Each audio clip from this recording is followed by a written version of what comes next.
Hello everybody and welcome back to Mondstadt. We are still here in this wonderful nation to continue with Durin's story quest today. Today is day 4, I want to say, of the quest.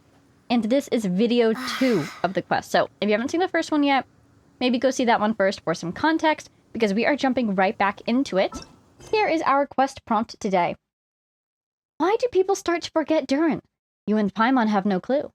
Just then, the magic book offers another hint. M's story does not end in Simulanka, and the next chapter seems to lead to where Durin first set foot in this world. So, I don't know why that threw me off so much. Okay, let's go. Wait, where Durin first set foot in this world? Now, do you think they're talking about our Durin or Dragonspine Durin? Where did our Durin first set foot in this world? He came out of Simulanka. Oh goodness, where would that have been? Oh, Leonard's song! And it's raining, and the rain sounds amazing! Oh, I almost don't want to go in the city because it's going to go away. Listen to that rain! It sounds amazing! But when it comes to Simulanka, because we had the magic book, right? You could enter it from wherever, is that right?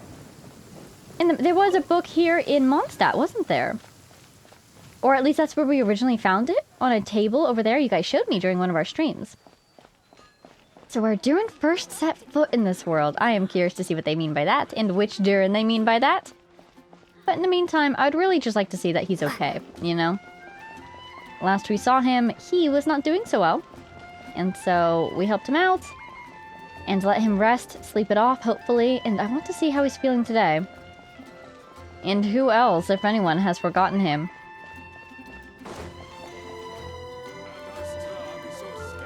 I was about to say, are you normally there, Jack? But yes, this is indeed the Adventurers Guild. Oh, wait, that means I need to go up more stairs. Look at that! I'm finally learning how this city works. I feel like when I first started this game, I picked up how the city works pretty quickly because you're running all over Mondstadt, and then I just immediately forgot. There's too many staircases at too many different angles. But now, this feels right. Not only because my quest tracking is right there. Oh, look! It's Jean. I think we're on the back of the Knights of Evonius. Nope, it's Jean's house or something. No, I think this is the rest house. The guest house? Guest house. The guest house. That they let him use last time. Hi, Jean. How are things? How are you? Hi, Jean. Hello, you two. I'm glad you got my letter. Durin's awake and waiting on the bench over there. I'm here if you need help. Just give me a shout. Oh, that is... Oh my god, I adore her. Just like everybody else in Mondstadt. She's patiently being supportive, you know? Not stepping in herself, trusting us to handle this, trusting him to handle this, even though things got a little dangerous for a moment there. But still offering her support. Oh, I adore you, Jean. I was concerned because she seemed a little worried as she sat there as we approached, but her voice seems much more reassured than I was expecting. That's good. Don't worry about us. We'll be fine. We'll be fine. How are you? How are things? Oh, hey. Guess you we'll never two. know. I just remembered what happened right before I passed out. Thanks for holding me back. I shudder to think what might have happened if you hadn't. Oh no, now he's the one who sounds sad. It's okay. Don't worry about that for now. We'll always be here to help you. Are you alright? I'm fine now. It's just... a lot of people seem to have forgotten me. I do kind of wonder what the criteria is. Last time, Kaya was saying his acquaintances basically remember him. And it seems like people who are close to him, his friends specifically, remember him. But how or what defines a friend? Is it anyone that Durin feels friendly towards? Or do they have to feel friendly towards him in return? That might be a little bit heartbreaking. If so, you know? Don't worry. We'll figure out a way to fix this. Why don't you start by telling us what happened? It felt so strange. After I realized no one recognized me anymore, I suddenly felt like I'd completely lost contact with my body. Oh no. Abyssal power lies sealed within this body I inhabit. So when I lost my connection to it, I lost control of that power too. Okay, makes sense. It wasn't until I heard everyone calling my name that I was able to reconnect with my body. I mean, if we want to kind of put this into our world terms, it sounds like he might have had a panic attack that caused him to dissociate. And that's when the abyss started to control his body, or started to, leak out, you could say. And then when he was able to reconnect with himself, that's what stopped it. But that's interesting. From a story perspective, I wonder if that is reflective of something else. The fact that he felt disconnected from this body. Because he's from a fairy tale world within this world. I wonder. You lost contact with your body? Does that mean there's something wrong with it? Sounds like we need Albedo more than ever. No, I think this is more a matter of the heart. I think the body's working fine. Maybe we just need to reaffirm Durin's connection to it. I think now that he's aware that this can happen, he can work on making sure it doesn't, I don't think the problem lies in Albedo's alchemy. Huh. But then, why are people forgetting you? Guess that's what we need to figure out. I think it's got something to do with that book. That means we need Alice for sure. But it's been ages and she still hasn't been in contact. Why don't we ask the book? Well, hello there. Now would be a really good time for a hint.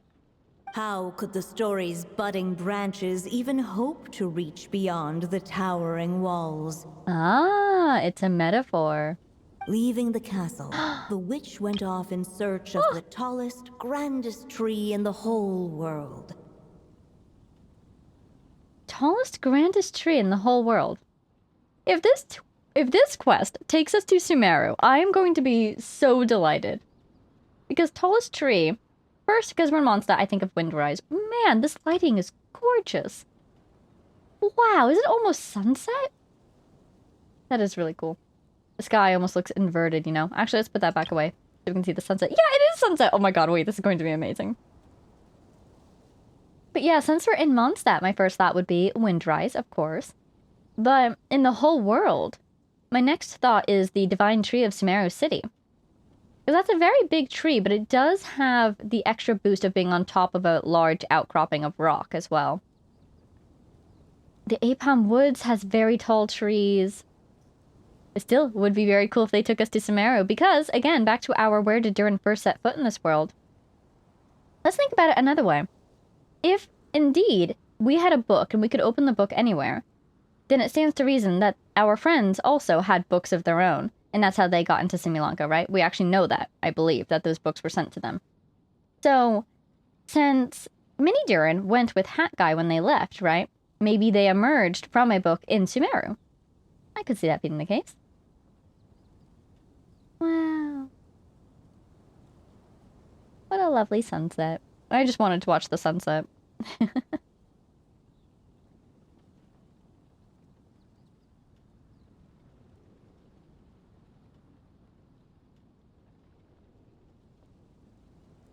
I don't know about you, but I'm a person who can sit and watch the sunset for a very long time.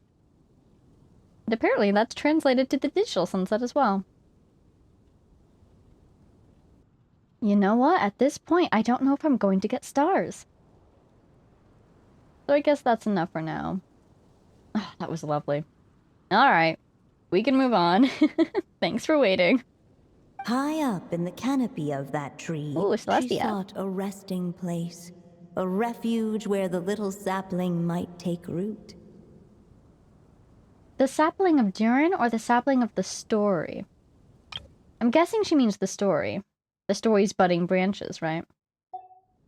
Go to that place, for it was there that the sapling felt its first breath of wind. And there's our hint. Even if it does take us to Sumeru, I love that the wind is still a part of the story. Huh? Was that another clue? Does that mean the story isn't over yet? Leaving the castle. Leaving Simulanka, right? It just occurred to me. If this story is all about my own experiences, then wouldn't what happened after I left Simulanka be part of it too? And again, it's so Inception-y. Because it's his story within this story, and he's seeing his story, but he's present in his story, and he's like a character now in his own story. And that was in the storybook. And the storybook was talking about his life before and during Simulanka. But now it's talking about his life after Simulanka, which is in this world. So the story is about his story in this world, but he's in the story, but he's also in the story as a character about him in this world. Oh my god. So many layers! But how could she possibly know exactly what would happen? And even if she did, how could we know when the story was complete? Looks like we gotta go back inside the book. Yeah. Since we can't reach Alice right now, we'll just have to get to the bottom of this ourselves.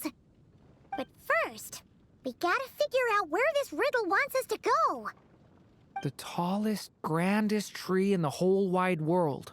Huh. The only place that ever gave me that feeling was the one I ended up in right after leaving Simulanka. Well, that sounds about right. Which one was it? They had great coffee there, too. And so many books, you'd never run out of things to read. Sounds like the House of Dinah to me. You mean Sumeru City? Think about it. Our search in Mondstadt began in a library, right? Well, Sumeru City's got one of those, too. Oh my god. And it's absolutely huge. What do you say? Should we try looking there? Absolutely yes, they're sending us to Sumeru. Oh my god. Huh. That does kind of make sense. And it's not like Paimon's got a better idea. It's worth a shot at least. Alright, let's just give Jean and the others a heads up first. Well, it sounds like you've got a plan, so I won't interfere. Thank you for your support as always, Jean. All I ask is that you stay safe. Albedo won't be back for some time, and until he is, we can't know for sure how dangerous Durin might be in his current state. I'm so sorry about what happened before. Believe me, I'm not blaming you, and neither is anyone else here. If anything, it's the opposite. We're all just worried about you. Worried? About me? See, this is why I believed in her. This is why I trust her. She was saying, you know, Durin is dangerous right now. And I was like, that doesn't sound like something Jean would say. Because she doesn't mean it like that. She means it like dangerous to himself. She's worried for him. Come with me. Oh, I love want to show you Mondstadt. something. Oh, yes. Please do. As soon as they heard you were awake, they all hurried over to see how you were doing. Oh my god. Oh my god. You all came to see me? Aw, look at his friends. A little birdie told me you're working on finishing a storybook. So maybe all those people losing their memories is just a plot twist, waiting to be resolved. I think she's got it exactly right. Miss Lisa, you always seem to know how to put my mind at ease. Please, everyone, don't worry about me. When I get back, I'll find a way to complete my mother's story, and the one we started, too. Durin, you are a gift onto this world. I hope you know that. I hope he knows that. Anybody around to chat with? Oh, the pine cone's back! Let's collect the pine cone. Our daily Durin pine cone. Anybody else waiting? Nope. Doesn't look like it. Okay, head to the House of Dana. Do we want to stop by the knights and see if there's somebody? I kind of want to. We can only play these story quests once after all, so might as well try to find hidden interactions while we can. Hello! I love the look-up thing. I love how it's permanent. Jean. I'm sorry. The library, I mean to say. Lisa's place. Okay. I think that's a good enough check for now. Let's go to Sumeru! Oh my god, oh my gosh, oh my gosh. Sumeru. Look at that! Oh my gosh. We'll teleport up here. I looked at the Sumeru loading screen, Sumeru trivia. We'll check on the House of Dana first.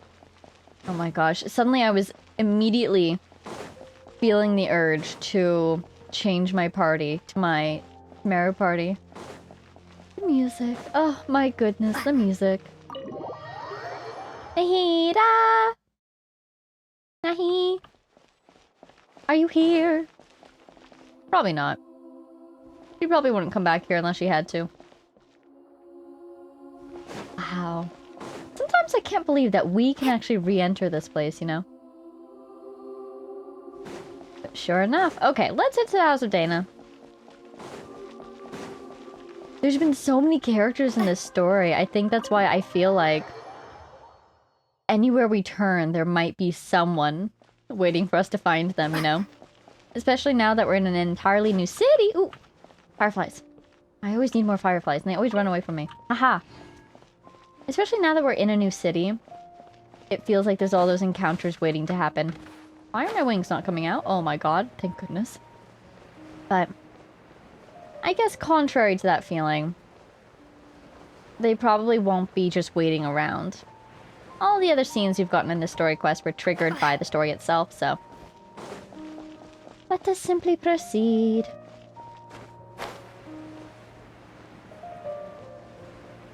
Probably could have followed the path, but it's fine. It's fine. If I had followed the path, I wouldn't have seen this trio of people standing here. Hello, people. What are we talking about? Group project. The tensions are high. Good luck with that. Hello, hello, hello. We're here to use your library.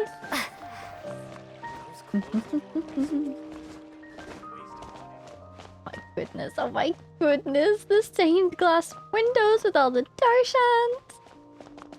I remember analyzing that one Spantamad, right? With the tree under it. Ah, my goodness. Oh, you're Vahumana, right? With the time, the hourglass. That's fascinating. Where's this one, Vahumana? I should probably refresh on that. Oh my gosh, with the wheat. This is a fantastic story quest. I'm just so happy they're bringing us to so many different places.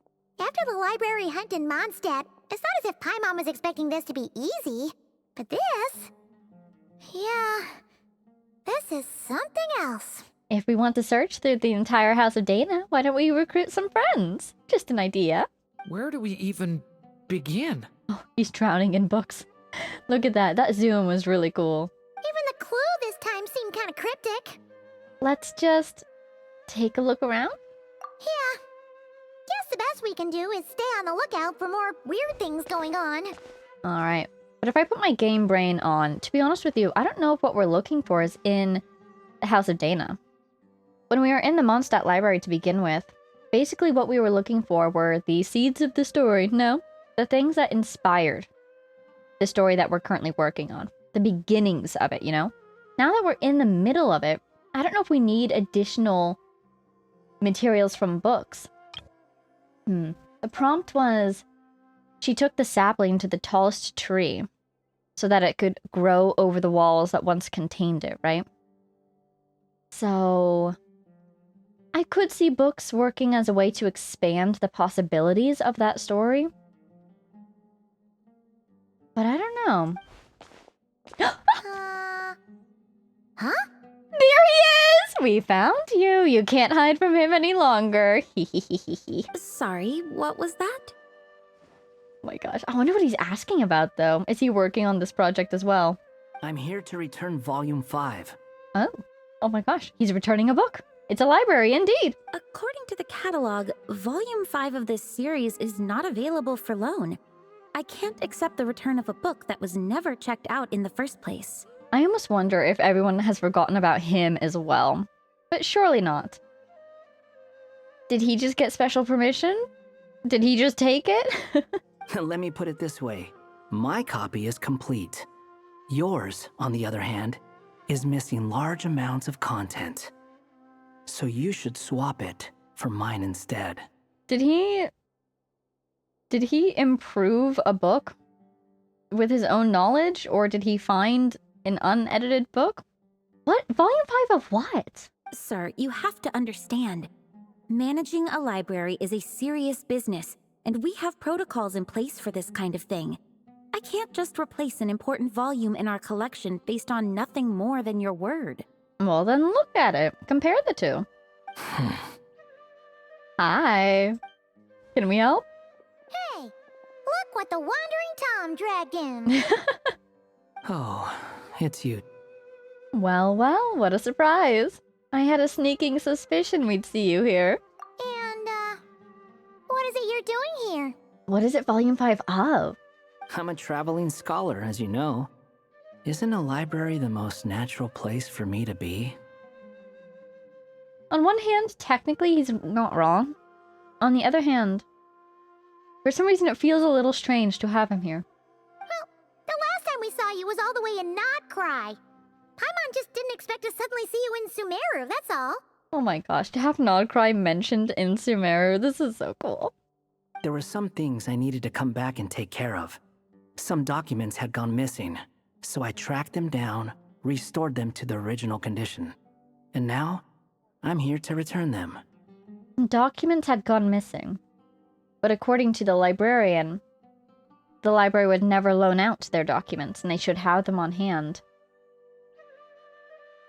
And if they were missing, he could just say, check, you'll see that Volume 5 is actually missing. I'm here to restore it. I feel like there's a mystery going on here. And considering what I'm planning to do next, it feels like a weight off my shoulders. Oh. What are you planning to do next? Does it have something to do with the altering of information? What's going on with you, huh? You look like a kicked puppy. He does, doesn't he? That is the vibe he gives off. Hat guy. At least you haven't forgotten about me. Aw, I'm sure that is hugely reassuring. What's that supposed to mean? Durin fills the Wanderer in on recent events. So it's been getting worse. What? What? What do you mean it's been getting worse? You're not thinking about Irminsul, are you? Because I'm pretty sure this is Hexenzirkel. Sounds like you know something we don't. What do you know? After he left Simulanka, he spent some time traveling Sumeru with me. I was working on several texts at the time, and I stumbled upon something strange. Anytime Durin of Simulanka was mentioned, before long, the record would disappear. Oh my god, wow. My first thought is it because he's not in Simulanka? Because he's an existence that was not created in this world, technically speaking. Maybe he doesn't belong to this world. And so information about him is not being recorded, and so any information about him that's added to the world is then just deleted. But on the other hand, that would kind of make him technically a descender. Because that's what's going on with us. We're not recorded in Irminsul. So I don't know if that's what's going on. And additionally, if the issue was that he didn't belong to this world, then he would probably be slowly disappearing, like what was happening to Columbina. And if he is slowly disappearing, I feel like he would have noticed. But then again, he's kind of new to this whole physical form business, so maybe he hasn't realized that something is off. Please, proceed. Continue. Tell us more. Which means all the remaining records on Durin are about the evil dragon that fell on Dragonspine. Oh, maybe it's fate trying to course correct. They're trying to resist him changing that fate, which would very much fall in line with the story that we're trying to build here, changing fate. How did you even discover that? If I remember correctly, Hat Guy loved the time he spent in Simulanka so much that he started writing a travel log. Oh, I love it. That's besides the point. The fact is, you're not affected by the ley lines of this world. I'm sure you can grasp the implications of what that means. Irminsul. The things you've done. His case is different from mine. It's more like the world itself refuses to accept his existence. Right, yeah, right, yeah. It started with a few written records, but now, it sounds like it's spread to people who never met him or didn't know him well. At this rate, the whole world might forget him altogether. Well, that would be horrible. Oh my god, it is so similar to what happened to the Wanderer.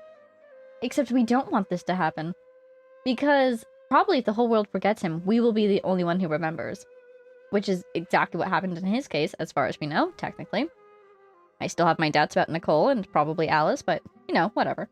So, what can we do that's the opposite of what the Wanderer did? Seriously, do we have to add him to Irminsul? If the issue is that the fate he's trying to write changes the original fate, can we alter the original fate in Irminsul, but I wonder if Irminsul has that fate logged because that's what's written in the stars by the Heavenly Principles, so on and so forth. Huh. Yeah, who decides the fates of people? Who puts them up there in those stars? The whole world? But that includes all my friends in Mondstadt, and even Hat Guy, too. It is an interesting question there. I do assume that eventually it would hit the Wanderer as well.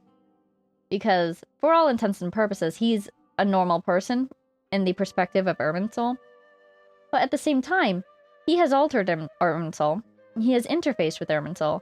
And he's made of Irminsul wood, which is super cool. So, again, my questions, does that make him more susceptible to Irminsul changes? Does that make him slightly resistant? So on and so forth. So that's what you've been worried about all this time? Why didn't you just tell me? Oh, the thing that Durin mentioned last time. Something was on his mind. It was this. And he was trying to fix it without him knowing, wasn't he? That's what Volume 5 is all about, isn't it? There are more important questions right now. Like figuring out how to fix this. Yeah, we've been trying for a while now. We just haven't gotten to the bottom of it yet. That mage clearly cared a lot about her Aw. child. She left that book behind for a reason. If you want answers, isn't that the place to find them? We are kind of actively working on it. Are you good at solving riddles? We've got one for you. You think that didn't occur to us already? Problem is, we need to find the memory that unlocks the next chapter first. Mind if I take a look? You're offering to help us? I just want to know what secrets this book is hiding. Besides, I've run into a bit of red tape, so I've got time. Of course. Be my guest. Aww. Oh? What's that? It's not letting you in. So, the memory we've been looking for was about you? All along? Really? Elaborate. I'm remembering the wind bit. He is indeed Animo. Oh, go to that place, for it was there that the sapling felt its first breath of wind. Revelation. The little dragon became companions with a stray cat with dark blue fur. Oh my goodness. It was a friendship born of all they had in common. The return of the cat He wanderer. left his castle at the stray's invitation, setting out to explore the world beyond its walls. There, he grew fond of the outside world, eager to make friends and share the story of his life. Taken by the dragon's story, the stray tried to write it down. But he soon realized that no matter how he tried, it would always warp into the evil dragon's tale. That is scary impressive. Do you think Anya anticipated all of this? Or do you think she wrote all of this into existence? Or do you think it's a bit of both? That's impressive, because that is one way to sort of get around. How could she possibly predict everything? She doesn't need to predict everything. She can just write a metaphor. The dragon befriended a cat, and then any friend that he makes in the future could theoretically be that cat. But then, she described him as having dark blue fur. Just, how did she know the details? Was it B helping her, maybe? Oh. So, this is the world where this chapter takes place? Looks like we're at the top of some kind of gigantic tree. The story just now. This one must be about what happened to me when I first arrived in Tevat. No wonder the memory that unlocked it was about Hat Guy. Most of my memories from that period were. Right? Because they exited together. They came to Tevat together, right? Hold on. Anyone want to explain how I ended up looking like this? I'm really curious what that, like, wing flapping noise in the background is. But oh my god, he's a cat. And look at his face. The cat part, almost expected. But why is his face? Is it the look of alarm being translated? Maybe you've become a character in the story too. The way you appear here is basically how Durin sees you. At least you're not in a box. You see me as A stray cat? Oh my goodness. A wandering Tom, to be exact. You should count yourself lucky. Of all Durin's friends, your character is by far the most memorable. Really? I'm still in love with the cat in the box, but he is an excellent cat as well. Maybe it's because I've known Hat Guy for longer, so my impression of him is more vivid than the others.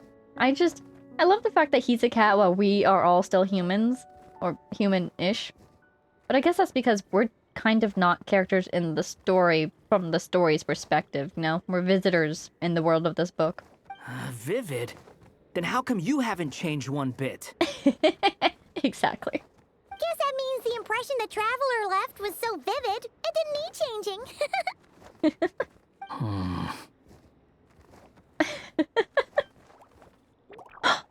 Hello, everyone! Ready for today's adventure? I knew I could hear somebody flying by. Hello! It's the storybook, Durin. Hi, Durin. Oh my gosh, Durin. Durin! Durin! Look it! There's two of them. Oh. So you're not playing yourself in this one? Interestingly enough, he hasn't been this whole time. Do you suppose Mini Durin's going to morph into Dragonspine Durin at some point so they could have a...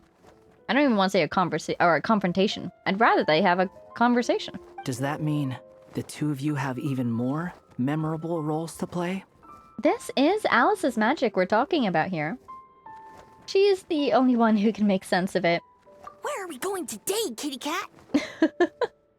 Whatever. Just follow me. Same as always. Oh my goodness. Okie dokie! Can we chat along the way? I wonder if this is somewhat nostalgic for him as well, because look it! It's the real Mini Durin. If you have something to say, just say it. That is a fantastic face. Oh my goodness. Was that seriously how the two of you communicated when you first got here? Yeah, pretty much, I bet. Yep. Anyway, how do we get ourselves out of here? Usually, the narrator gives hints to help us figure out what to do. Speaking of which, about time we got some of those, don't you think? I wonder as we get more and more into Anya's future / our past / our present, if her narration will become less and less present, because she'll be able to help us less. Or maybe she's running out of power. The story's vines had But there she woven is. themselves together into a giant tree, the boughs of which a little storyless dragon now paced, homeless among its leaves. At least we still have her for now. He had to find a way to leave this place and set off in search of a home of his own. If he stayed, the world would erase him from its memory altogether. Oh dear. That's almost saying he needs to leave Tevat. Go find another world. But I assume that's not the solution here. To leave this place. But where am I supposed to go? The little dragon felt completely lost. Just like the vines, the road ahead branched off into different directions, twisting and turning before disappearing into the mist. But as luck would have it, a prophetess waited up ahead. Oh. Perhaps she might know where each path might take him. Oh, it's a bee. That's a genuine Hexenzirkel cameo right there. Let's find the boundary. Wow. Oh, nope, there it is. Don't fall. Nobody hanging around to chat with? Just bee. I could almost join her up here. Oh, never mind. Oh, you must be the little lost dragon. And you must be... bee. I don't know. It's true. My friends and I are lost. This meeting was no accident. The prophetess was in fact the seer witch, here to present her promised gift. Right, because at his birthday, she promised to decipher the paths of fate, basically. The seer witch. Oh yeah, that's Mona's teacher, right? The old hag? Careful. Insolent child.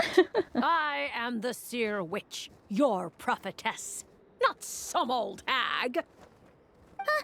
Sorry. Now, little lost dragon, I have come to bestow the gift I once promised. A prophecy. I am actually very intrigued. A prophecy? Because whatever she says now will probably apply to us in real life, too. Hear me now, for my prophecy is this. One day, the dragon from beyond the castle shall be reborn, and none may avert its coming.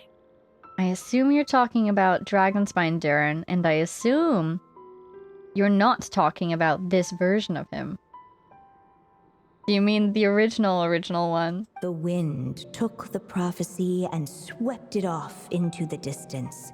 And so, the little dragon was shown a path to wander.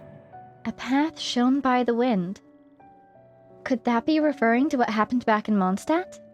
As far as I remember, once that alchemist from Mondstadt learned about the prophecy, he chose to stand with you against the evil dragon. Okay, so maybe this prophecy is true. Maybe it does indeed apply to us, and it does indeed talk about Dragonspine Durin. But it already happened. He was... Let's see, what did she say? Born again? Reborn. He was being reborn, and Albedo just sort of translated him into this Durin.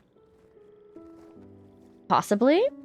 So, what does any of this have to do with you being forgotten? I assume there's more to be heard from B. Oh, wise witch of prophecy. Could we trouble you with another question? This is a remarkably adorable Paimon. Look at how little she is. That is a fantastic Paimon right there. As enigmatic as she was elegant, the seer witch spoke no more, for her thoughts had long since returned to the starry firmament above. Oh, darn. Oh, I feel like there's more we could have learned. Just when we actually needed her. The seer witch was my mother's friend, so the prophecy she just gave should turn out to be helpful. Well, it's not like we've got better options. But, if all we need to do is leave this place, which path should we take? Any ideas, Durin? Why don't we take a look around? I vote we follow the wind! The wind! It shall lead us home, as always. As enigmatic as she was elegant, the seer witch spoke no more, for her thoughts had long since returned to the starry firmament above. I do like that. Because again, I assume those are Anya's words. She really loved her friends, didn't she? Ah! I was about to say I can't glide. I was about to be shocked and dismayed, but I can indeed glide. That's all. Ah! Oh, we have to make a choice. Pass through the thorny bushes. Unless the little dragon kept moving, eventually he would be forgotten. Or go where the wind blows from. But this takes one, and that takes two. Oh no, I have to make a choice. Oh no. Stress levels accelerating. You know, usually this game doesn't punish you for making choices. You know, usually you can do either one and it's fine, but I've been burnt by Space and Time for You, where I didn't get the to keep the key. So pass through the thorny bushes. Go where the wind blows from. This was the original path. Presumably this means go to Mondstadt. The wind is there at least. I like that. But it's two. Also, we know that if we go this way, we're kind of going down the path of the prophecy, which is Dragonspine Durin will be reborn. But I mean, technically that kind of happened and it turned out okay. Here he is, and we adore him. Meanwhile, if we go this way, maybe we'll be rewarded for trying to take a more difficult path, you know, not taking the easy path. And it's only one ink, so if we need ink in the future to truly change his fate, maybe we should save it in this instance. But I don't want to turn away from the wind. But if we need to learn more to change his fate, maybe we shouldn't take the path that he took before, which would be this one. But do we want to follow the prophecy that B just gave us? Ah!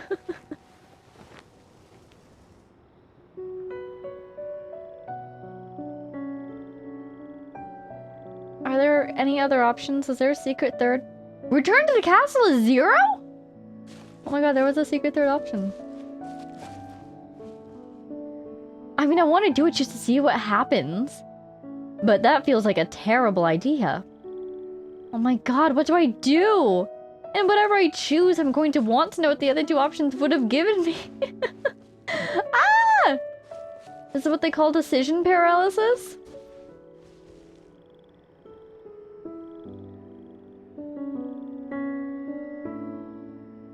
Look, there's bats.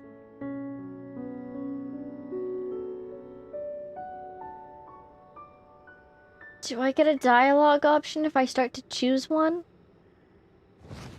I really want to go that way. But I feel like going this way is the right choice. You know? This is like the path, and this is like leaving the path. Which might mean, you know, changing fate. But also it looks pretty spooky over there. Looks pretty spooky. Oh, what do I do? What do I do? What do I do? What do I do?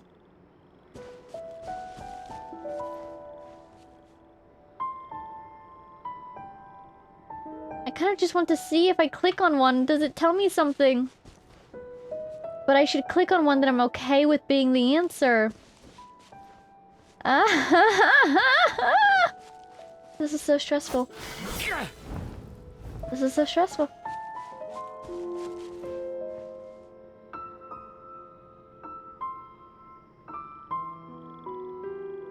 See something floating over there. That's interesting. Anything floating over here? The ink! I don't want to use up the ink!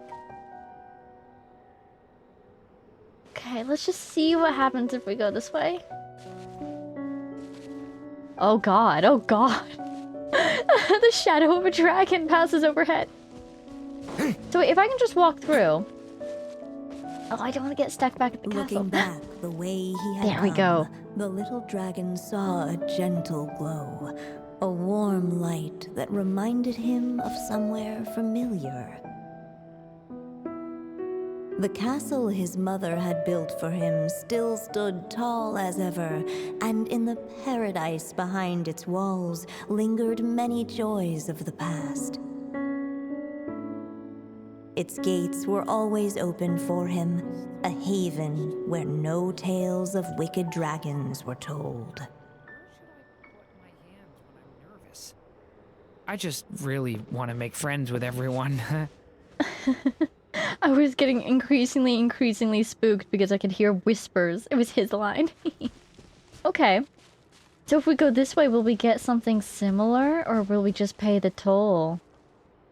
Whoa. Whoa. Huh. Looks like there's another path over here. What do you think? What do you think? The secrets he sought led the stray to discover another path forward, though it was overgrown with bristling thorns.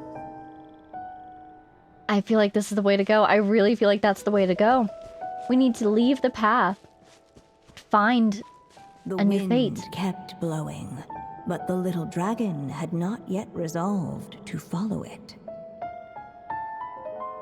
Before him lay a foggy path, and where it might lead, he could not tell. Okay, okay, I'm taking that thorny path. As much as I... You know? As much as this one calls to me, I feel like this one also does. It's a path no one knew about. It's a path nobody expected. And I think something unexpected is what we need to change this fate, right? Okay, let's go. Oh, decision made. I hope it's a good one. It seemed to lead away from this place, but each time he tried to follow it, the branches of the tail sent him back to the start. Oh no, did I just waste a drop of ink? Is this an inescapable path? Oh no, it got the Wanderer! Huh. So the author managed to work this book into the story too. I'll hand it to her. This book is fascinating. What's going on here? When I first realized you were being forgotten by the world, I thought it might be because you spent too much time with me. That's why he said that last time! People are forgetting about him? Oh, it's because information around me is strange. We must have spent too much time together. That's what he was thinking. In which case, the only hope of a cure would be to cut our ties for good. Oh my god. Oh my god. What makes you think that? Yeah, because Durin doesn't know about what he did with Irminsul. Once upon a time, the Stray tore apart his own story and was forgotten by the world beyond the castle. Literally, how do you know that? How is it possible for Anya to know that? Can she see the future? Is she somewhat alive in this book?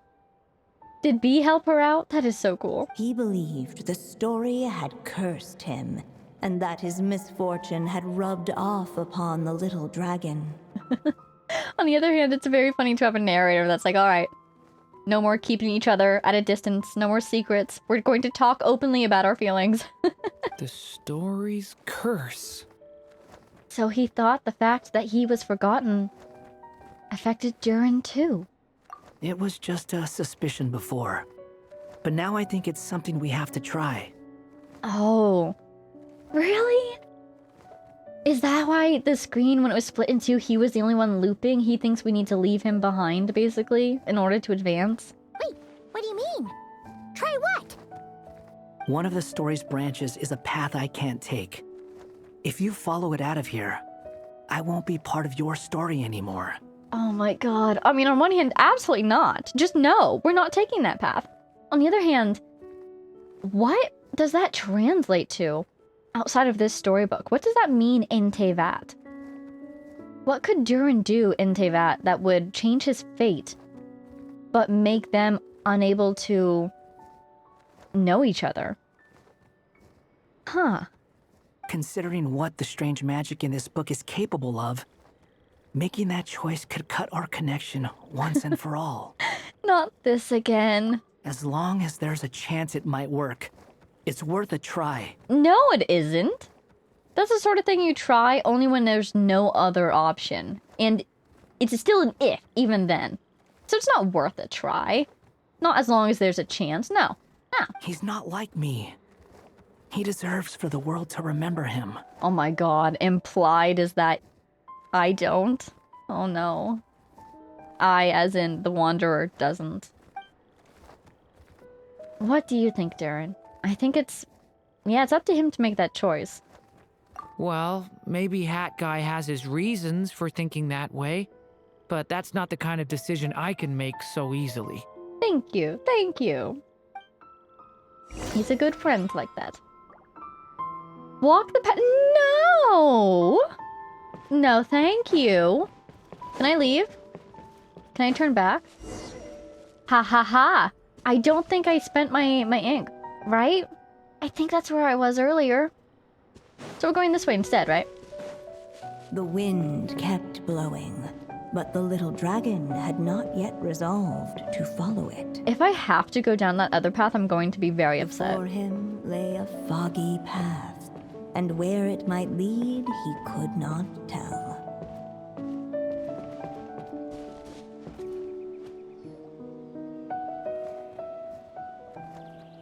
If we go this way, we'll be heading back to Mondstadt, just like we planned. Okay. It is following the prophecy that B gave us earlier, but I thought maybe we were trying to change things. I don't know. Out of all the options so far, this seems like the safest, right? At least we know what happens next. But is it an option that will change anything? He helps stop the evil dragon from returning, gets a new body, makes a whole bunch of friends. And then fate tries to reassert itself and the cycle repeats kind of ish. Who all just forget about him. Yeah. But you didn't forget, Hat Guy. Not yet, maybe? I'm just saying, choosing this path wouldn't solve the main problem. you'd still end up being forgotten. Huh. Maybe future chapters hold the answers. We just need to keep the story going. I'm not against choosing this path. I just wonder what secrets it might be hiding. Is that a smile? Let me think about it. Or letting us think about it. I understand now why this one takes 2 ink. Because you see that and you think, that's right, we're just going to be back in this problem that we're currently in. We can't take this path because it's not going to solve anything. But if we take the other path, he has to lose one of his closest friends. And Hat Guy has to lose one of his closest friends. I'm like, this is the path where we don't have to make that sacrifice. That's why it's so expensive. And the fact that it's expensive at all makes me think that there is an answer down this way. I've got to trust. I gotta trust. The answer is never cut your friends out of your life. We gotta keep going. I still think you should keep going, little dragon. Thank you. He agrees with If you leave the castle, you can accomplish something amazing and make a bunch of friends along the way. Really? Then let's go! We've got 2 Durins voting for this path. We're taking it. The little dragon wandered astray. Fortunately for him, a certain prophetess had left behind a prophecy to guide him. The wind took the prophecy and swept it off into the distance, and so the little dragon was shown a path to wander. Fascinating. Following the wind's guidance, the little dragon made his escape. Here we go. In turn, the prophetess affirmed the little dragon's choice, leaving an extra secret as her parting gift. Oh? More prophecy? Now that you've made up your mind, I shall keep my promise by explaining fate's little trick. Long, long ago, the gods of the high heavens gave the world outside the castle a magic of its own. They called it storytelling. This is so cool. It was a magic of almost unshakable power that governed how people met, grew close, and understood one another. Each person had a story meant for them and them alone. One whose ending was written in the heavens long ago. By who exactly? In truth, your story and the evil dragons are simply 2 versions of the same tale, and that is something the magic of storytelling cannot abide. Beyond the castle's walls, your story cannot take root, for the evil dragon's tale has done so already. So I wonder if the evil dragon's tale is still here, if it's the one that's taken root. And I don't think we could, like, go back in time and supplant it with Durin's story. Maybe we can get Durin's story to stay by making it the continuation of the evil dragon's tale. If we get, somehow, the world to acknowledge Durin as indeed that reborn version of the evil dragon, which is the path we took. We took the path that said that the evil dragon would be reborn. If we can say he was reborn, started life anew, and became someone different, then our Durin is indeed the same person as the evil dragon, just having changed as a person, as a character in his own story. You see what I'm trying to get at here? I feel like we have a very strong basis for that argument in the eyes of fate because of how Durin was made. Maybe we could do something like that? And we might even be able to, with what's going on with Durin right now, he's with that abyssal side of him, if he could get in touch with it more and then grow to understand it, accept it, and pacify it, I suppose, then that could be seen as, indeed, this is the same evil dragon having grown into someone new. You know what I mean? Hopefully that could, I could really see that working. right? If we can't replace the tail, if we can't end the tail and start a new one, and if we can't have two tails existing simultaneously, then they need to be the same tail. If we don't want our dragon, our Durin, to be overwritten, then we need the other Durin to become him, basically. Something like that?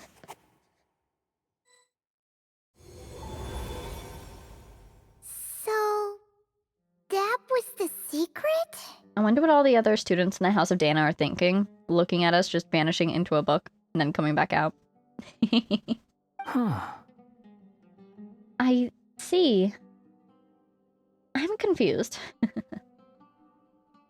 I want to hear if anybody will elaborate on their own thoughts. You still don't get it? Simulanka Durin and Tevat Durin share a special kind of connection. Their fates are mirror images of one another. While they were in two separate worlds, there may have been some mutual influence, but their fates were independent. But when Simulanka Durin came to Tevat, a version of his fate already existed there. So, how can two fates exist at the same time? The answer is, they can't. The rules of this world don't allow it. You can't return a book you never checked out in the first place. Oh my gosh, the metaphor. So, what's Durin supposed to do? If you can't have two fates existing simultaneously, make them the same fate?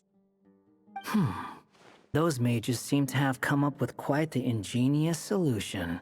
He's figured it out, whatever it is. I'm just glad we didn't take that other path, but I hope we have enough ink for whatever I'm here lies to ahead. Make a return. Oh. As I said, there's no record of Volume 5 of this series ever being checked out. This is Volume 6? This is the unabridged edition? Then just think of this as Volume 6. Based on what I know, the author was planning on publishing another volume anyway.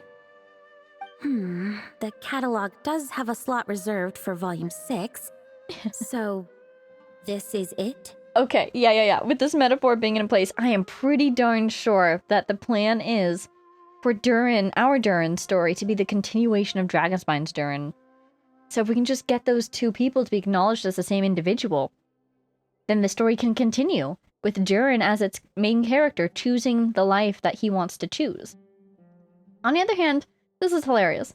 There's no way that this librarian that he was arguing with earlier would just say, okay, sure, Volume 6 it is. Sure, let's go with that. All you need to know is, I'll be the one writing this series from now on. Yes, this is Volume 6, and by the way, I'm the author now. It's a metaphor. Durin's going to be the one writing his own story, right? You... There we go, yeah. Thanks for humoring us. What are you up to this time? Remember the red tape I mentioned before? Well, I just took care of it.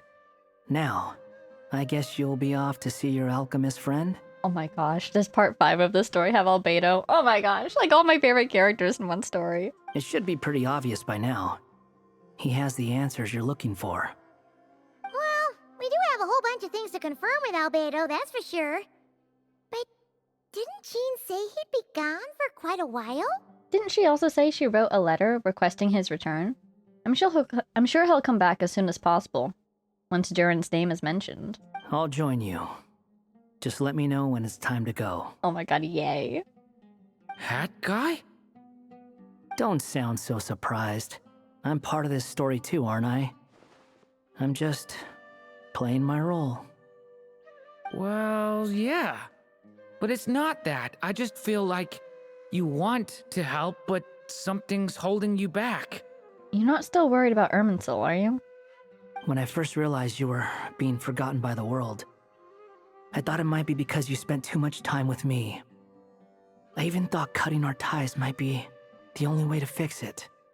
This is, I mean, it's kind of interesting because definitely a lot of this is coming from the Wanderer's own view of himself, which has come a long way, but, you know, he still has some things to work through, I would say, when it comes to perceiving himself as a person deserving of friendship and close bonds and all that jazz, right?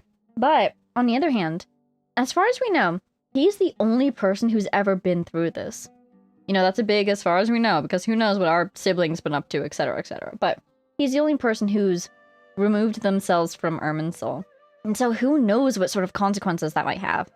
Unanticipated side effects and all that. So his concerns aren't exactly invalid. Why would you think that? He once made the whole world forget him. So he was worried Durin might be affected by what he did. It doesn't matter now. Judging from the answer this book has given us, I was probably overthinking it.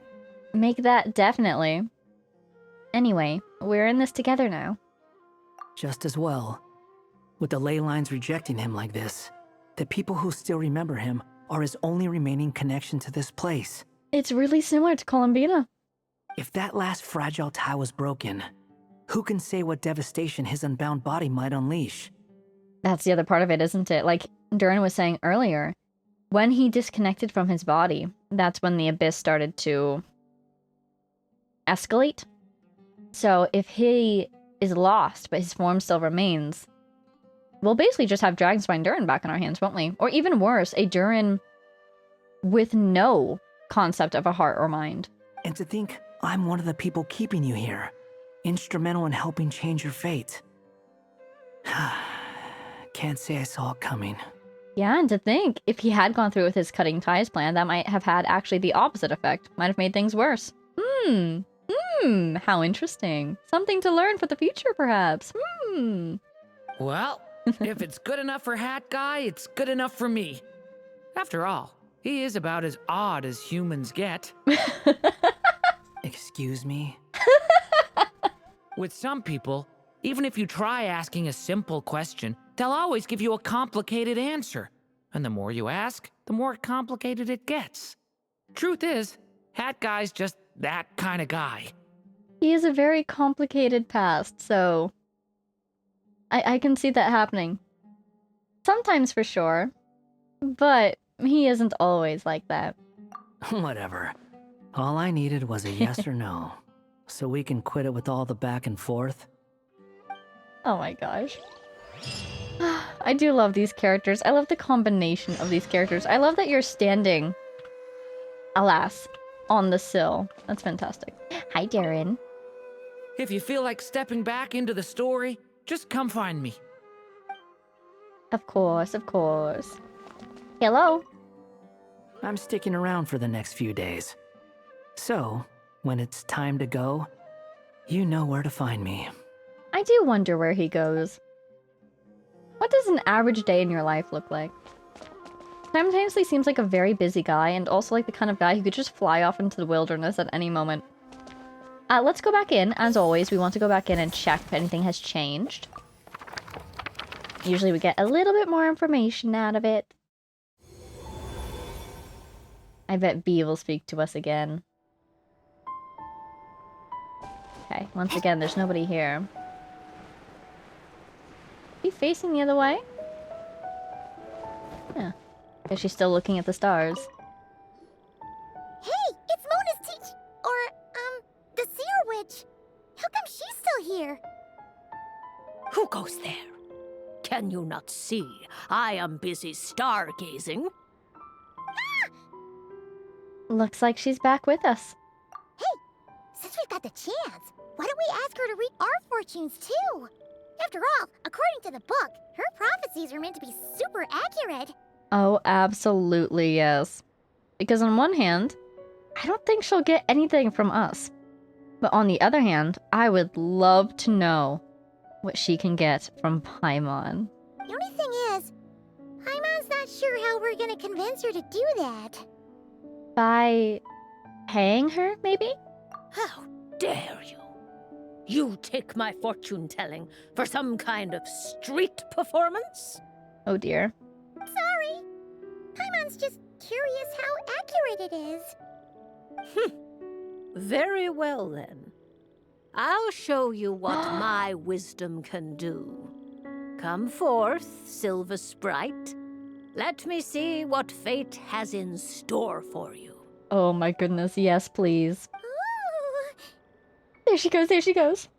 You truly wish to know your own fate? Please tell us Paimon's fate. I'm guessing if she does get anything, it will be this story world version of Paimon's fate.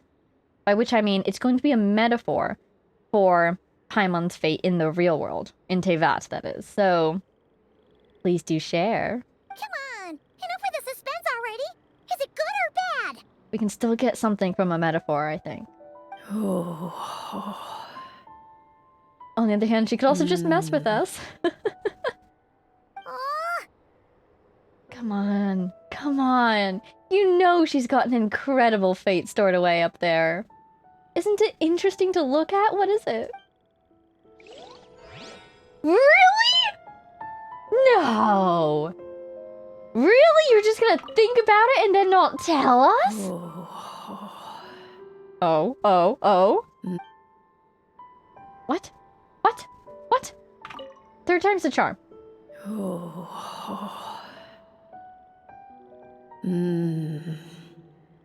Oh, that was cool, the way her voice echoed. She's not going to tell us. She's not going to tell us? Is there anything I can do to make her tell us? Or to encourage her to tell us? To ask her nicely to tell us? I moved. Does that do anything? No. Oh my gosh. Do all I have to go on? Is all I have to go on? Her voice?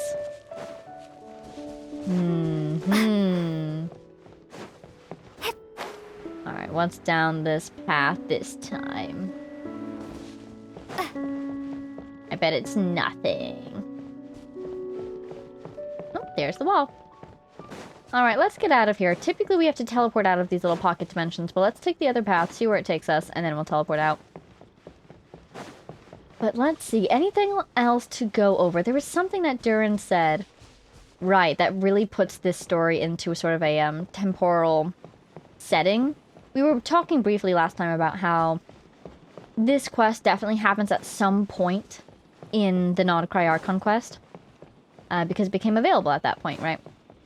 And I was wondering if it was before the Wanderer shared a little bit of his past with Durin and Albedo, or not. And now I can concretely say it's definitely before. Because Durin called him a human. And during the story, or actually, during the Archon quest, the Wanderer shares that he's a puppet. And it was indeed during that conversation when they talked about his past. I was wondering if maybe it was later on, after he gives his core to Sandrone, and Sandrone is the one to tell us about his mechanics, basically.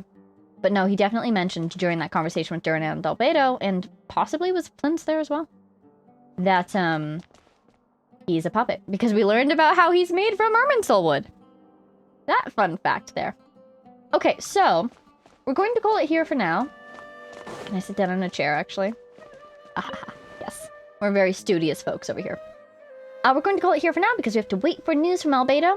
And next time, we'll go talk to Albedo and probably wrap this story quest up. This is turning out to be really cool. That's all I have to say about that. I am enjoying very much that's taking us to various different nations, you know, the places that have been involved in Durin's story. And I am very much enjoying all the different characters that we're getting to see. Just an absolute delight. Particularly the Mondstadt characters, because it's been so long since we've heard their voices. I am quite happy. So, I will see you for the continuation of this quest in but a moment. Day 4 Larua, signing off. And we're back, and all of our dear friends are gone. This is so sad, but you know what's not sad? Look at where they went! Look at where they went! We are heading to Dragonspine to finish up this quest today. I am so excited. Where is it? There it is. Okay, okay. I kind of, as always, I don't like teleporting right into events. So let's teleport instead here. I want to see if we can see it from a distance. It's so misty, so foggy, so Dragonspine. Oh my gosh, look. There's a beacon of light. I'm so excited. Oh my gosh. Okay. I think I might have teleported a little bit too far away because we definitely can't run up there from here. But still, it is uniquely wonderful to see a quest beacon on Dragonspine. I am overjoyed. Let's go here. What's the quickest way to get there without actually teleporting there? Let's just try here. So, are we surprised at all that we're on Dragonspine? Absolutely not. I, for one, am delighted. It seems we are indeed finishing up this story with Dragonspine Durin. We were waiting for Albedo to return, and it looks like we're going to Albedo's workshop, so I'm expecting to see him. The Wanderer should have come with us. And of course, Durin. I wonder if being on Dragonspine feels like something to him, you know? If it has an effect on him, I guess is what I'm trying to say. Pardon me? Just gonna defeat these guys so they don't kill me. Oh, there's a guy on the hill. Didn't even notice that guy. Excuse me, guy. Alright, thanks. Oh, there's another guy. Didn't even notice that guy. There you go, guy. Alright, bye. And here's a nice little heater for us. Thank you. I'm so happy to be back on Dragonspine. Oh my goodness. Oh my goodness. Did you see that bird? So this is the other Durin, huh? Oh, this is so cool. He's kind of meeting himself, kind of-ish, except not. But kind of. If this had been the dragon that ended up being revived in Mondstadt, there's no telling what kind of calamity that people would have had to endure. Oh my god, the dragon's head. It looks so cool. But still, Durin, how does this make you feel? So, if you think about it like that, Durin's actually a hero. And you just thought you'd be nice all of a sudden? No, I'm just a little envious, that's all. Not everyone gets a chance to be a hero. There's a lot to unpack there. But hi, Albedo. Actually, most of the credit belongs to Albedo. I feel like it was a group project. Then again, barely anyone even remembers you at this point. So I guess there's not much left to envy. Oh wow, not pulling your punches at all, are you? Oh! Ah, so you three still remember Durin. Looks like the memory loss hasn't spread to close friends. Yet. Of course he would have noticed. I guess that means my memory of you must still be complete as well. That's fantastic. That's good evidence. And also, I love how that sort of implies that he was worried about that, you know? Makes sense. He doesn't know how much he's been affected, if at all. And he has no way of knowing, of testing that. So, it must be reassuring to come to this conclusion. Albedo. Oh my gosh, he sounds so relieved. He really trusts him to take care of this, doesn't he? You're finally here! Oh, boy, do we have a whole pile of questions for you! Can you help us? Ah, you're here too. I think I've pieced together some of what happened to him. But what's your take on things?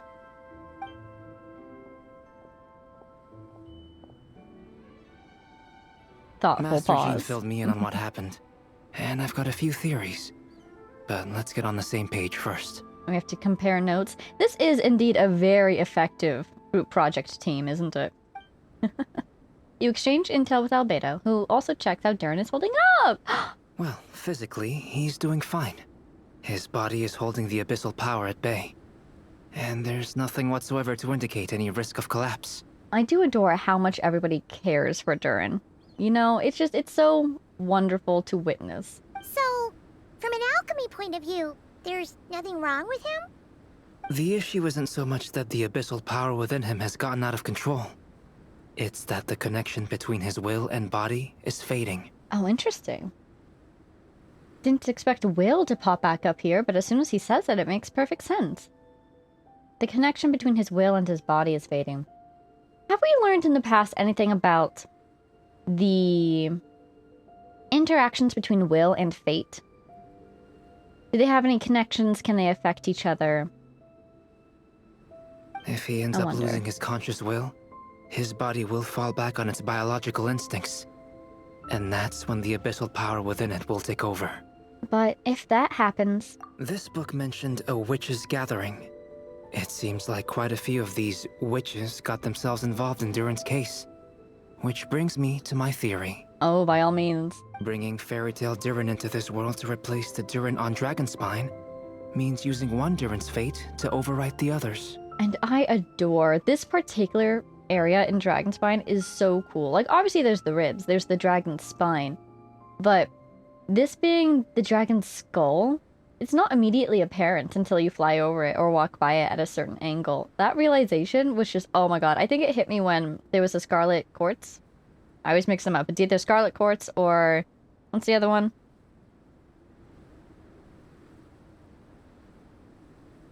Red Agate. There's either a Scarlet Quartz or a Red Agate right there in the eye. And I was going to go collect it, and I realized, I think, at that point, that that was an eye socket. It was so cool. Such an incredible feeling. But the power of alchemy alone would not be enough to pull off such a feat. It would have required the combined use of Miss Barbeloff's astrology, my teacher's alchemy, and Aunt Alice's magic. Which is what we saw. Well, yeah. Rhindaughter even helped out, didn't she? After learning of Miss Barbeloff's prophecy, Durin and I finally came up with a way to settle the Dragonspine Durin problem for good. And even if she didn't directly help, I'm trying to remember if she granted him a boon at his birthday party or not.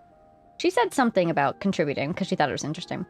Even if she didn't directly help, her alchemy was accessible through Albedo himself, basically, because he learned from her.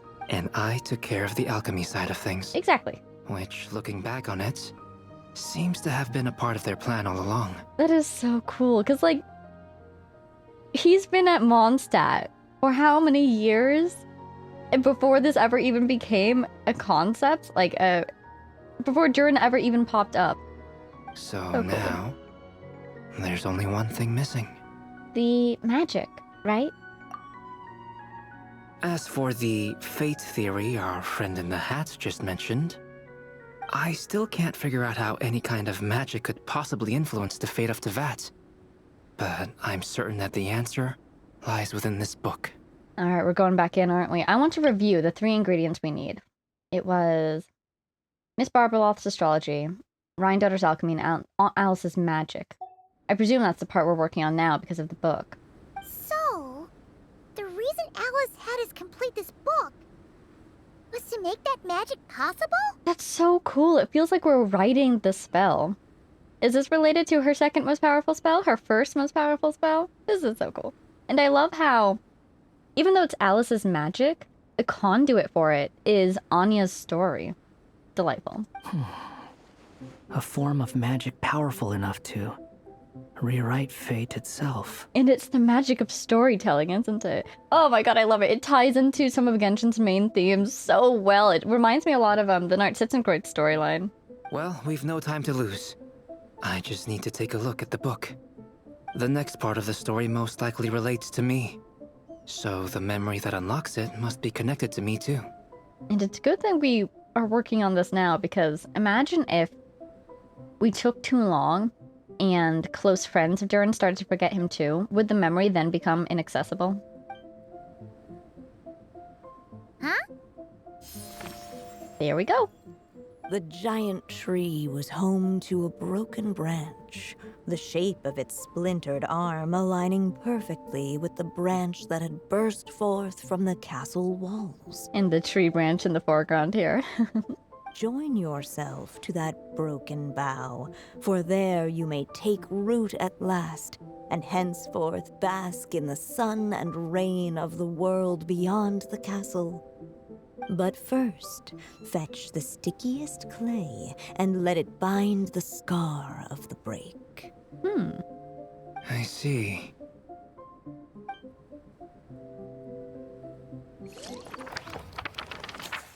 First, fetch the stickiest clay and let it bind the scar of the break.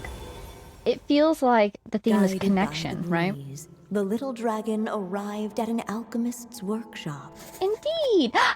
There he There is! he was greeted by a clay figure, a child molded by the sage witch's hands. Indeed. Though gentle in appearance, he had inherited his mother's cold, sharp wisdom. And he was determined to avert the calamity the evil dragon would bring, and so was his helper, none other than the little dragon himself. Here we go. We're following that path that we tread before because we took the windy path. I gotta believe, I gotta trust. Ooh! Ooh. What is this place? I love it. What a setting. How alchemical. It looks like it's modeled after an alchemist's workshop. Or rather, a cliched stereotype of one. Oh my god, what kind of creature do you think Albedo will be? Do you think he'll be a Dodoko? What would Albedo be? Not a cat again, I don't think. Also, look at the giant books. Those are cracking me up for some reason. Albedo? But he's little, whatever he is. Look at 5 months face. Hold on. Why do I look like this? Oh, he's really a little clay figurine. He looks like a Lego with the hands. Oh, yeah! We forgot to tell you. Basically, the characters in the story are reflections of how Durin sees them. Oh my gosh, he's like one of the little guys from Simulanka, except extremely Albedo themed, because naturally it's Albedo. Oh my gosh, look at him. So square. At least you're still human-shaped. He's here too. Well, since Cat Guy has taken on a different appearance too, that must mean the two of us are both characters in the story. Oh my god, cat guy. But you, Paimon, and Durin haven't changed at all. You must be special figures in some way.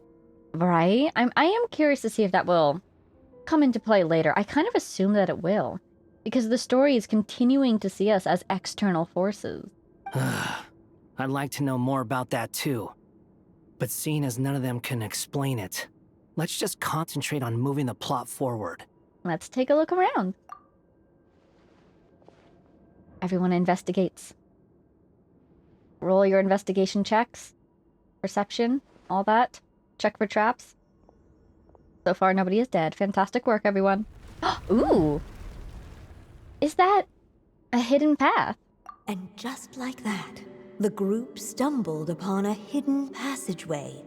Intricately crafted, it seemed to lead them towards another exciting chapter of the tale. Come on! What are we waiting for? Next chapter, here we come! Ouch! Oh my god, did she bounce off an invisible wall? Look at the traveler. But this was a chapter that had not yet been written. Ahead of them was a storyless void, and they could go no further. Oh my gosh, you could say such interesting things here about writing the story, writing out fate, and the passage of time. You know, you can travel to the past, but you can't travel to the future if no story has been written yet. What? Then what's the point of having a path here? Maybe the author had a flash of inspiration, and then their mind went blank? Sounds like a pretty bad habit for a writer. Ooh, Over here. I found something. that looks like Durin's heart charm thing. What the clay figure found was none other than the evil dragon's heart itself. Ooh. Though the creature had perished long ago, its heart was still there, pulsing away and growing warmer with every beat. Oh my gosh, it's just like the heart that was on Dragon's Spine, still beating. And we knew that, in Paralogism we learned that Durin was indeed healing over time and about to re-emerge. And the The clay storybook version. alchemist knew what it meant. That the evil dragon would return one day, just as the prophecy had foretold. Yet, guided by his mother's wisdom, he foresaw another fate. If only the alchemist could bestow this heart upon the little dragon, he might be reborn in the evil dragon's stead. Right, I'm really still attached to my theory about having Durin continue the story. So that they kind of merge into one being, because that's what it was. We just need to get fate to recognize that, right? Only then have to write that story. would the evil dragon's heart grow still, and the little one inherit its tale. That's such a cute phrase, the little one. Sounds like this Reminds chapter's me of our about little Albedo one. bringing me to life? In Natlan. If that really was the solution, though, this would have been over the minute I finished the transmutation. So why is Durin still being forgotten? Right? The point of this is that we've already done this part of the story. I think it has to do with literally from the world's perspective, maybe even from Irminsul's perspective particularly, these stories. So we need to somehow get our hands on the story of this world, or at least edit a little tiny part of it, tie those two stories together. That's what I think they were going for with that branch imagery. There has Maybe. to be some other reason. There are still places we can check. We have time. Yeah, I'd like to explore the area a bit more. Ooh, oh, we're so low on ink. Destroy the heart of the Unless evil the little dragon. dragon kept moving, eventually he would be forgotten. It's 1 ink. Fused with the heart of the evil dragon, which I believe is over Albedo. Very cool. Is 3 ink. Very expensive. That will leave us with 1 left. And what concerns me is if there is something at the end of this that we'll want to save that ink for. I don't want to spend it all here. So I'm looking for any secret third paths. They literally did tell us, explore some more. I see something back there, but it might just be the edges of this area. So what do you think? If there is a secret third thing, will I see the text if I stumble across it, or do I need to activate it somehow by interacting with it? Let's just go everywhere we can go. Oh, little dragon! Okay, there's somebody up there, so let's just double back this way, complete our loop from the other direction, make sure we didn't miss anything. What happens if I tried to go this way? Ahead of them Ooh. was a storyless void, and they could go no further. But the potential here is really cool, because indeed, it seems like the issue is that... Where's the cat? Is cat guy up there? Anyhow, it seems like the issue is indeed, the story of the overworld of Tevat doesn't recognize these two stories as being connected. And we need to connect them. Which means we need to, literally, with our own... Let's see, how many of us are there? 1, 2, 3, 4, 5, 6, 7, 8 hands? Is that right? 10 hands. There's 5 of us, I guess?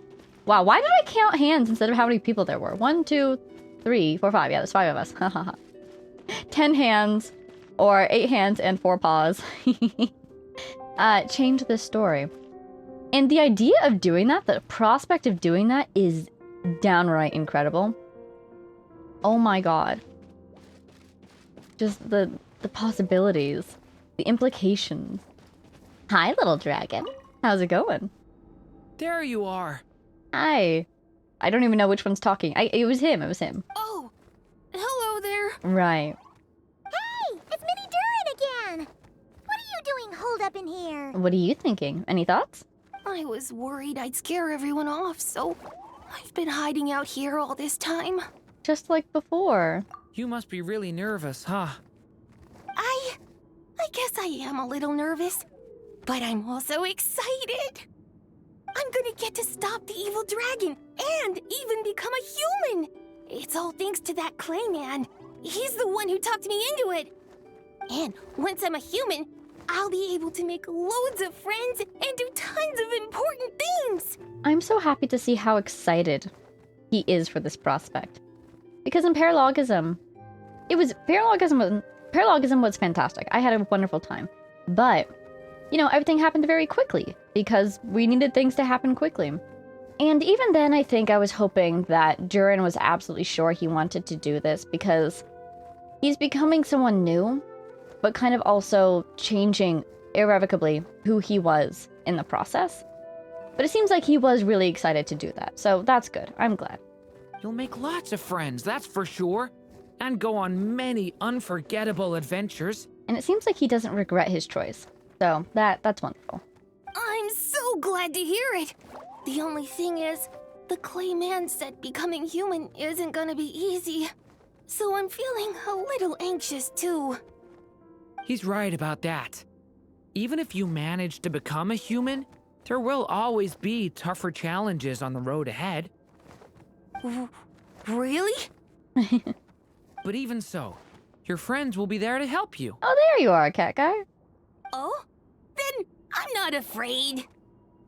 Funny, isn't it? After talking to you, I'm not afraid anymore either. Oh my gosh, I love it. So, are you ready now? Yep, I'm ready to become a human. That's What the fantastic. people Ah! found was none other than the evil dragon's heart itself. Though the creature had perished long ago, its heart was still there, pulsing away and growing warmer with every beat. I love that drawing. That's amazing. And the clay alchemist knew what it meant.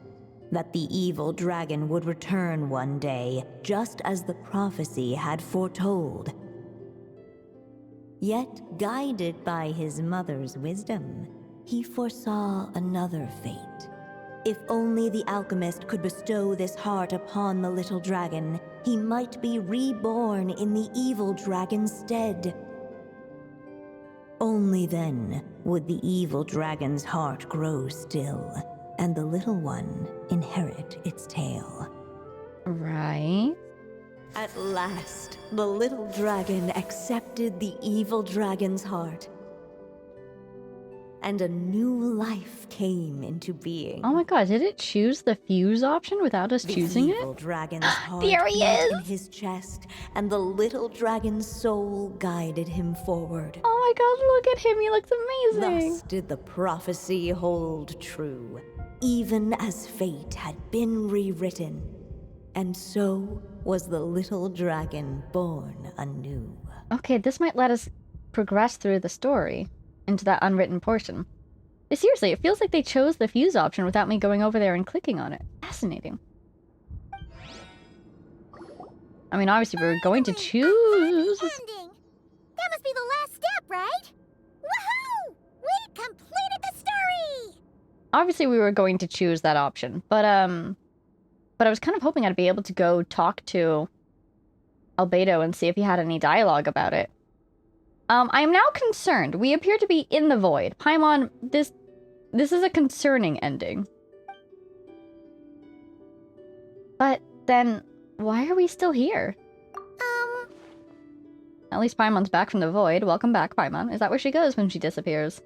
Born anew, the little dragon set off once more, his story far from over. Yeah, this is about where we're at in the real world. Huh? So, that wasn't the end? Of course. What comes next might be the most crucial part of all. The real last step. If fate really is as devious as they say, then I say, show us what you've got. Is that a smirk? A smirk on his cat face. Wow. You're all so serious all of a sudden. Again, I love how much they care for Durin. They're ready to fight this in any way that they need to. Oh no. Oh no. Oh, here we go. Here we go. Here it is. You okay? That heart, isn't it? Durin, are you alright? I'm wondering what happened to the other mini Durin. Are we going to have 2 human Durins running around now? But in the meantime, you alright? The evil dragon's heart was now one with the little dragon, yet the dark power within it still lingered. I wonder if, for the purposes of the magic we're trying to do here, our Durin just absorbed the story version of Dragonspine Durin's heart. That would be fascinating. Would the little dragon dare to hold this power back, or would he simply give in? You know, this explains why his heart has those, like, bars over it. It's symbolizing containing the evil dragon side of him. Oh. Hey, what kind of question is that? Of course he's gonna control it. What choice does he have? Could there be a secret third option? Can he accept it? Time Huh? is running out. So, will the little dragon dare to hold this power back? Or will he simply give in? Oh my god, we really are losing her, aren't we? In the past, she's losing her power, or she's losing the distance of her foresight. We are very low on ink now, I would assume. What's up with the narrator? We're about to go where she can't follow us, I think. We're about to leave the story, we're about to end the story. Oh god, oh no. Return to the castle, nope. Dare to hold this power? No! Or will he simply give in? I don't have enough ink! I knew I needed to save the ink! But, like, I had 4 before, and that cost 3! I should be down to 1! It's an illusion. The little dragon and his companions. Blank. Blank again. Oh my gosh, oh my gosh, oh my gosh, maybe it's the illusion of ink shortage. Maybe we can do whatever we want? Huh? What's going we running out of ink? We're out of ink. We're out of ink. Look, there's a whole ink well right there, though, right? We can use all that ink, right? Once the ink runs out, is that the end of the story? Theoretically, it's the end of changes that we can make or things that we can add. And if the story was unfinished before, then I guess, yeah, we can't add any more to the ending. I had a feeling this would happen. Right? Oh! What's happening to the others? No! Even Durin? Now that the story's ink was spent, all that lay ahead were blank pages. It is kind of beautiful, though. What was that noise? Why was that noise? Why was that noise? Did I reach a bad ending? Do I have to restart? Can you reach a bad ending? Hello, children. If you're hearing You're this kidding me. recording, it's because you've reached a certain ending. I hit a bad ending? Alice? You may have noticed that little Durin's experiences have been written into the pages of this book. Well, you should know that in the same way, its ending will also be written onto him. Right? So be careful, because triggering a bad ending could be somewhat problematic. Oh my god. You're warning us after it already happened? Let me guess. What's the use of You're that? upset that I didn't warn you earlier? Don't worry, though. I've thought it all through. Oh my god, I can't believe A very special feature into this book, just for you, the witnesses of this tale. So, go ahead. See if you can turn back the pages. Oh my If you're god. not happy with the ending you've reached, just flip back a few pages and let the tale unfold once more. Alice is really playing with fate as if it's Pretty incredible, huh? That's the power of magic. like a kitten with a ball of yarn. It feels like. Just turn back the pages. It'll be fine. Oh my god, what do you mean, Alice? But, okay, maybe I was meant to hit this ending. Remember how the, use with the heart option was chosen even though we didn't click it? Maybe it was intended. Well, we're going back. Thank you, Alice. Ah, I have to make a choice. At least I have 3 again. Give in. Oh! Dare to hold this power map? Or would he simply give in? I feel like I guess giving in is okay. In my heart of hearts, of course, I'm hoping that... I kind of want to go back that way and see if Alice will say something else. But I'm hoping that if he gives in, then he can, like, talk to himself. Wait, why? Can I click it? Also, I'm curious that it return... I don't want to play with fate, though. I just want to know what would happen.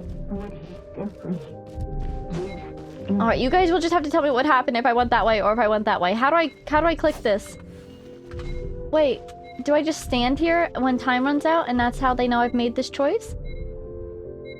Hang in there, Durin. Hang in there, Durin. Give in. Oh, he'll be overridden by... Because it doesn't make sense to go back to the story. That doesn't make sense at all. Oh! But by giving in, you can confront and then move on? This is different. The little dragon was at an impasse, and the dark power within him surged like a tide. I don't like this music, though. I don't like those cubes over there, though. Don't tell me this is another bad ending. It has to be the right one, right? It's no way it's go back to the castle, and I didn't see any other options. Unchecked, the darkness engulfed everything around it. Oh no. Including the little dragon's soul. Oh no. Oh no. The little dragon's story What? faded into nothingness. And in the world beyond the castle, only the evil dragon's tale endured. No! Is this me? Oh my god, he's back to Simulanka, Durin. And so the story ended, with the little dragon fading from sight, leaving nothing but the evil dragon's shadow in his place. So, the story's over? Oh no! That means Durin... Surely not. Oh my god, I really feel like I'm listening to a story told by a storyteller. Surely not. What do we do now? Hi, Alice!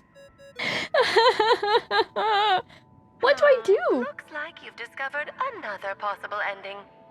Do not lose hope. You just need to keep searching, for there are possibilities that only you can bring to life.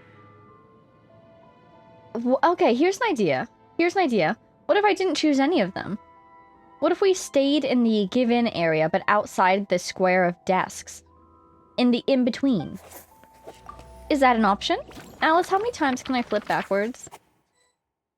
Are you giving me endless chances? That would be very nice of you. Where's my timer? Oh, there it is. Okay. So I could return to the castle. Ahead of them was a storyless void, and they could go no further. This way doesn't have anything anymore. Not enough ink? Seriously? Yes, we need to turn to our other options. Okay, they're not letting me go down that path. Oh, hi, Durin. Where's the stairs? They're there. Okay. Okay. Can I climb up? I don't want to return to the castle. Returning to the castle. You seem like you're torn about something? I just never thought crossing over into a new world would create so much trouble. All I wanted was to make some friends. I'm starting to think I kind of miss being in Simulanka. Where things were easy, right?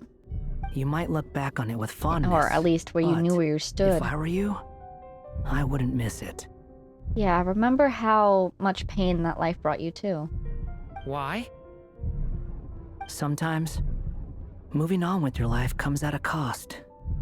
But that's better than going nowhere at all. Oh my goodness. Oh, sometimes he says things and I'm so proud of him. I'm really, what it is I'm so happy for him, you know? You don't have to worry, Durin. No matter what problem you face, there will always be a solution. Huh. Is there? Okay. Sometimes I wish I could just go back and see it again. The story will eventually reach its conclusion. Whoa. As the little dragon slipped back inside the castle's walls, the clamor of the outside world fell away. Okay. We're getting another ending cutscene. I hope we learn something from this and we don't just get another tragedy. There was no danger here. No problems for the little dragon to resolve. But he's probably very lonely. As soon as his mother finished her story, it was time for the child to drift off into the world of dreams. And I guess it's a world where he'll never continue. His story ends with the final pages, you know? And so the story ended, with the little dragon fast asleep in his castle, just like he had never even hatched. I'm feeling that feeling that you feel when you finish a book that you really loved. Bonus points if it's the end of a series that you really loved. You know, there is a feeling of something ending when you close that final cover, you know? How do they encapsulate that feeling in this moment? That's incredible. The idea of him just stopping. It's so sad. What's going on? I feel so weak. So in all three endings, in one way or another, he's died, kind of. Hey, what's happening? Oh! Durin, wake up! Don't do that to me. Don't do that to me. We've reached an ending. But this can't be how it ends.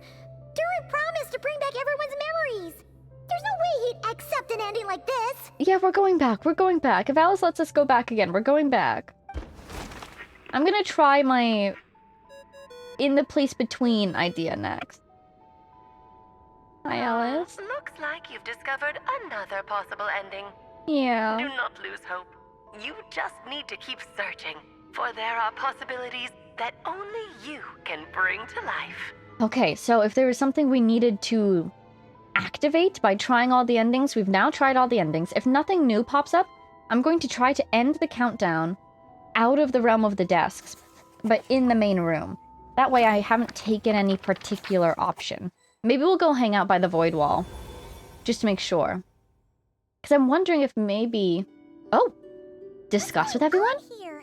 Okay, Why okay. is the story letting Durin just suppress the abyssal power? It keeps getting stuck. Because I was thinking maybe within this study space or within this platform is the trigger zone for the let it overcome you option, whatever it was called. So if we just stay out of there, maybe there's a secret fourth option. But discussion time! We activated something! Oh, I don't like it. He's in pain. Get him a blanket. That's an interesting noise. It seems the act of suppressing the power counts as an event in the story.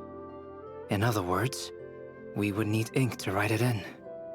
So, what now? Did we use too much earlier? Oh, I guess the other option is we could flip back to previous days even. I'm thinking of the day where the Wanderer offered or said that we should split up basically. But we know that that's not really a solution. It would just save us ink, but that's it. How are we supposed to write a happy ending with only this much left? It's possible. It's just not the time for the story to end. Well, this is Durin's story. As long as he's alive and well, why should it end? Right? That's the whole point. That's what we've been working on, his story continuing. But in all three of those endings, he died or vanished in some way. If there really is such a direct correlation between the story and his fate, I may have a potential hypothesis.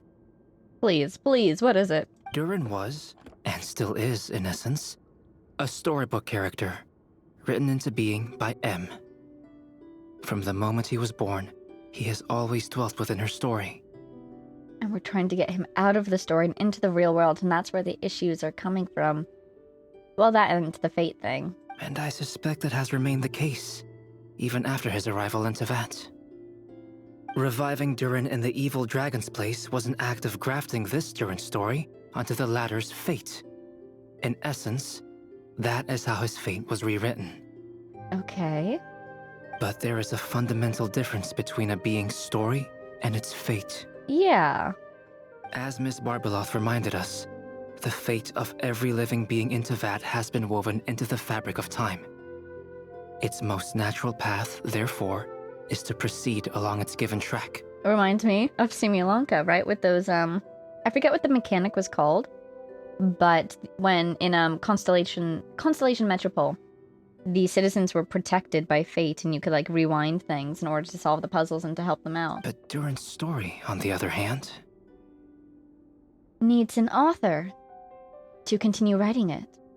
As Durin's connection to this world wore thin, not only have people started to forget him, he started to lose control of the abyssal power within. Yeah, because we've reached the end of what Anya was able to write. Can he become the author of his own story? How can we do this? We're so low on ink, too. Do we need the ink, necessarily? You don't need ink to write your own story if you're just living in Tevat, and that's where we're trying to get him to. We have to get him out of the story. How? In other words, what more do we need to his do? Story can't continue. Because the author's ink is drying up. That's what it seems like to me. I feel like, is there something we can do to, if Durin's story was written onto Dragonspine Durin's fate, can we get Durin's story to be written onto Dragonspine Durin's story? Because his story is still continuing, just by nature of him existing in Tevat. We need a story for Durin. It would seem the little dragon had made a group of fine friends indeed. At least his mom approves of his friends. Save it. The question is, are you here to help him or stand in his way? Ooh. This is as far as the story can go. What path will you choose? If the story ends now, Durin will just vanish. I suppose the final decision is up to me. Good choice, because he needs to be writing his own story, so I do think he should make this decision, but what decisions are open to him? It's hard to believe I never actually left my mother's story. If that's true, I'd like to go there and see for myself. You'd like to go back to the story? By there, I take it you mean the blank pages of the unwritten chapter ahead?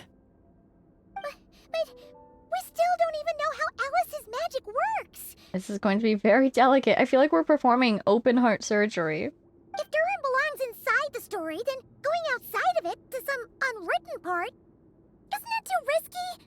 In order to exist in an unwritten part, he'll either vanish instantly because there's nothing there, or he will start writing his own story. Maybe? Miraculously?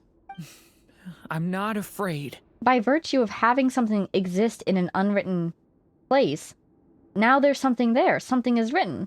Maybe? Then go for it. We'll be with you all the way. I second that. It would seem this is one answer you need to go seize for yourself. So be it.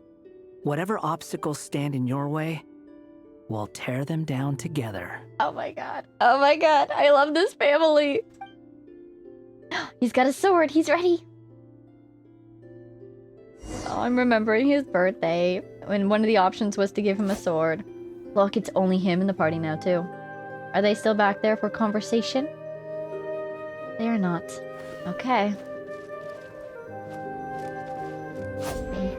Ooh! Invisible wall.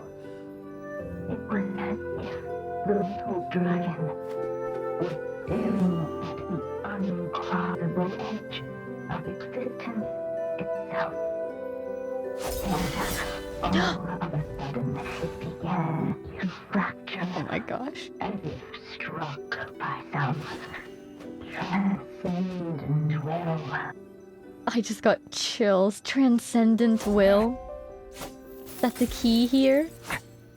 Oh my gosh, oh my gosh, oh my gosh, this is so cool. Gotta keep going. Oh, that sounds like it exhausted him. We're with you, we're with you. Oh my god, if he disappears, I'm going to lose it. But I trust, he'll be fine. Whoa, whoa. Lies only a stormless void. This is so cool. Oh my god. My consciousness is slipping away. Fight, fight, use that will of yours. Hold on to yourself. Keep going, Durin. A pure soul is your essence, not an empty void. Oh, nice, nice, nice.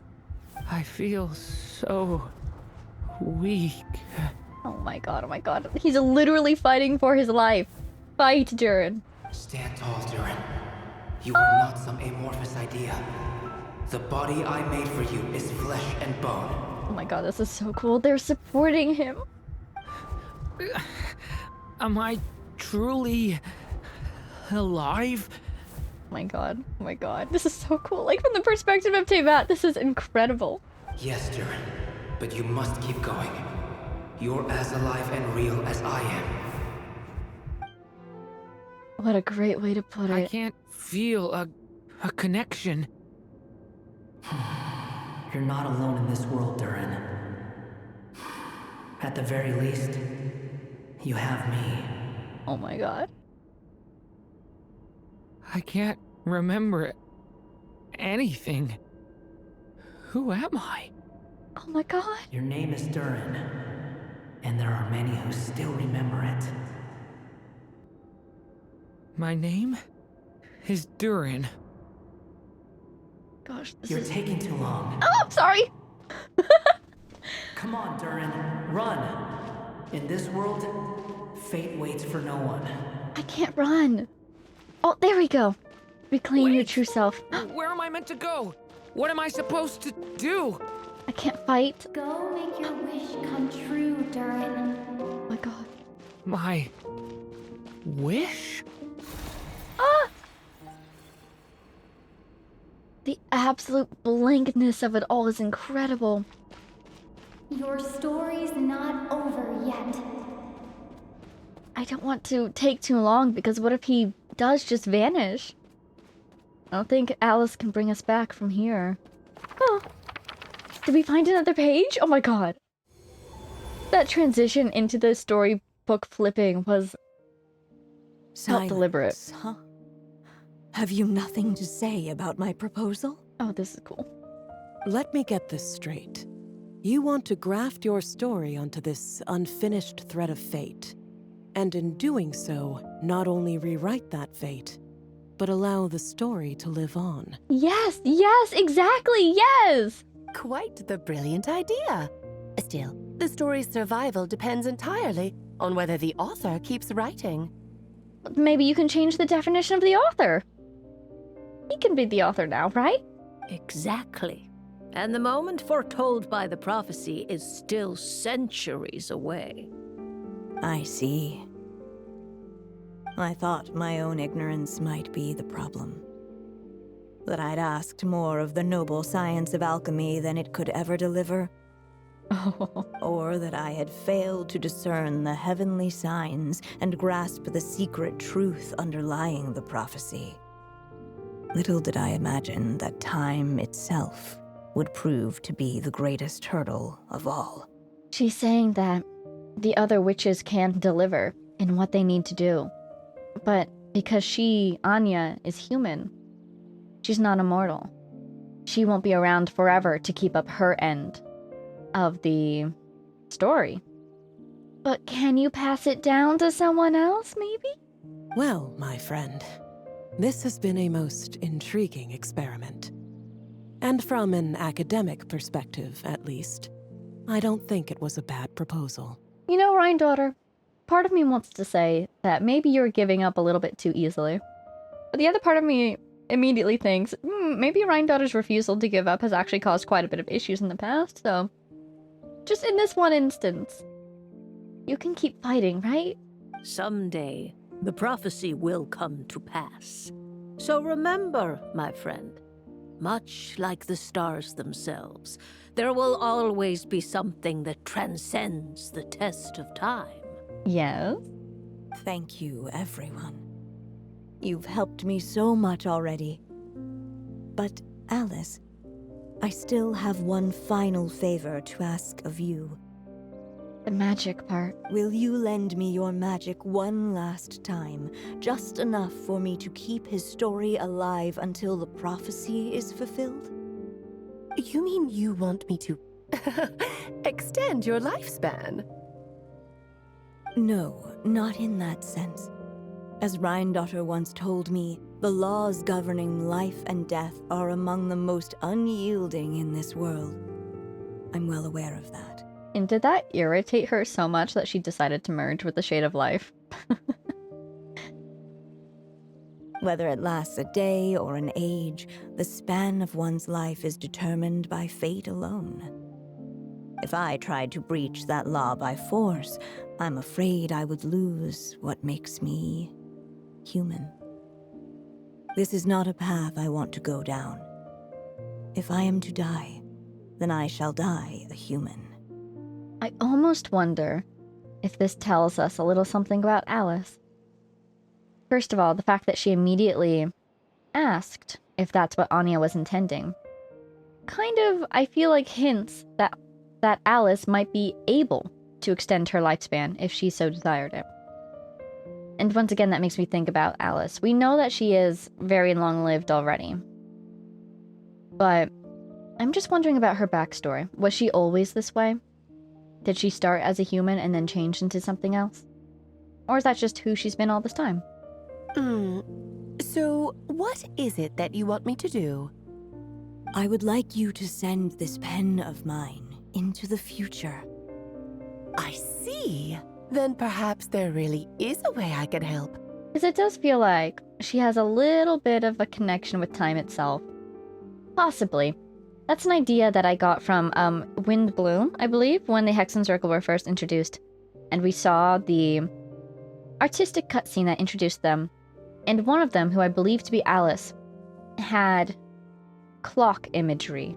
The gears, I believe it was. I just wonder if maybe her powers are connected to time. Or if that's just where she's proficient. I could create a kind of story magic to take over the writing once you're gone. Oh, but for it to work, you would need to provide enough of your own words for it to learn from. How much? Oh, an immense amount. So much, in fact, that you would have to spend the rest of your life writing. And even then, I'm sorry to say, it would not last forever. I think this explains those unpublished books that we saw in one of the earlier memories, one of the earlier story scenes. she kept writing and she kept writing, not to publish the stories, but to create a story for Durin to live in up to this point. No matter how much you write, there is a limit to the number of words you can leave behind. But the world itself will never stop changing. Someday, perhaps, even your entire corpus will not be enough for the magic to continue describing this world. And when that happens, the story will end. That is such a cool concept. Literally running out of words, not simply because she reached the end of her natural lifespan and didn't have any more words left, but because the words that she left behind, there's just so much new in the world that she doesn't have the words for them. She didn't have the words for them 500 years ago, and now she doesn't have the words. That is so cool. And it makes me think again about how she managed to describe the people that Durin would meet and befriend. Again, probably Barbeloth helped with that, but that's why, probably at least part of the reason why, Wanderer was described as a cat, and Albedo is described as a clay man, which is kind of funny to me because he's made of chalk. Is chalk a form of clay? Still, it's worth a try. It is, isn't it? Anything is worth. I would like you to send this pen of mine into the future, this room again. No. Oh no. Oh, my dear Anya. Even after all this time, you're still... Look at you. You should be enjoying your old age in peace and quiet, especially now that things are finally returning to normal after that terrible calamity. Oh, it's probably the cataclysm, right, that they're talking about? Once he leaves Simulanka, things her will only voice. get more complicated. If his story is to continue, there needs to be more material for the magic to draw upon. Oh my god, Anya really is best mom. She worked so hard just to give him a future. I'll just have to skip over some of the less important details. Anya, why do you insist on sending him out of the storybook world? Why must he face his fate in Teyvat? Why not just let him remain within the story? With my magic, even fate's curse could be undone and he could live happily ever after. I suppose. In fairy tales, all it takes is a heartfelt wish. And even a wooden puppet can turn himself into a real boy and live happily ever after. Does that imply that Pinocchio exists in this world? That's just Interesting. how fairy tales end, isn't it? But have you ever wondered what happens to the main character after the ever after? It's a death of another kind, isn't it? Isn't that what she's saying? She wants to see that future, and she doesn't want it to just end there. Tell me, Alice, in your eyes, what would be a writer's greatest regret? Ooh, there it is. To leave a story without an ending. I wonder if the greatest regret is actually to have a story end at all. Not a bad answer. It's true, many writers come to consider that their greatest regret. But I see things differently. My greatest regret is that every story I write has to come to an end in the first place. Right? Oh my god, that's perfect. For what we're trying to do for Durin, that's exactly what it is, isn't it? Anya. No matter how brilliantly a character shines, the moment their story ends, their potential is lost forever. For them, the story itself becomes an inescapable fate. Right. But what if, instead, I could place my pen in their hand and let them continue the story themselves? Right? You mean... Come on, come on, come on. That's why she wanted to send her pen into the future. You said it yourself. I can only leave so many words behind. Even with your magic, the idea that I could keep the story going until the prophecy comes to pass is wishful thinking at best. But I found a way to use your magic to transform some of my finished stories into a special kind of ink. Okay. This ink is a magical medium he can use to complete the story the way he wants to. But we've run out, haven't we? Except the way we ran out was very suspicious indeed. Please tell me there's more left somewhere. For what is storytelling but another kind of magic? And if he can experience the whole tale himself while leaving behind his own wishes and aspirations, even once he reaches the chapter where I stopped, he'll still be able to carry the story forward on his own. And so, by leaving him this ink, I can entrust him with the responsibility of writing his own story. A character with the power to write their own story. There it is. There it is, right? That way, he'll finally be free from the cage that is my pen. And like anyone else living in the real world, he can go on to create a life of his own. And you no longer need to worry about the constraints of my magic.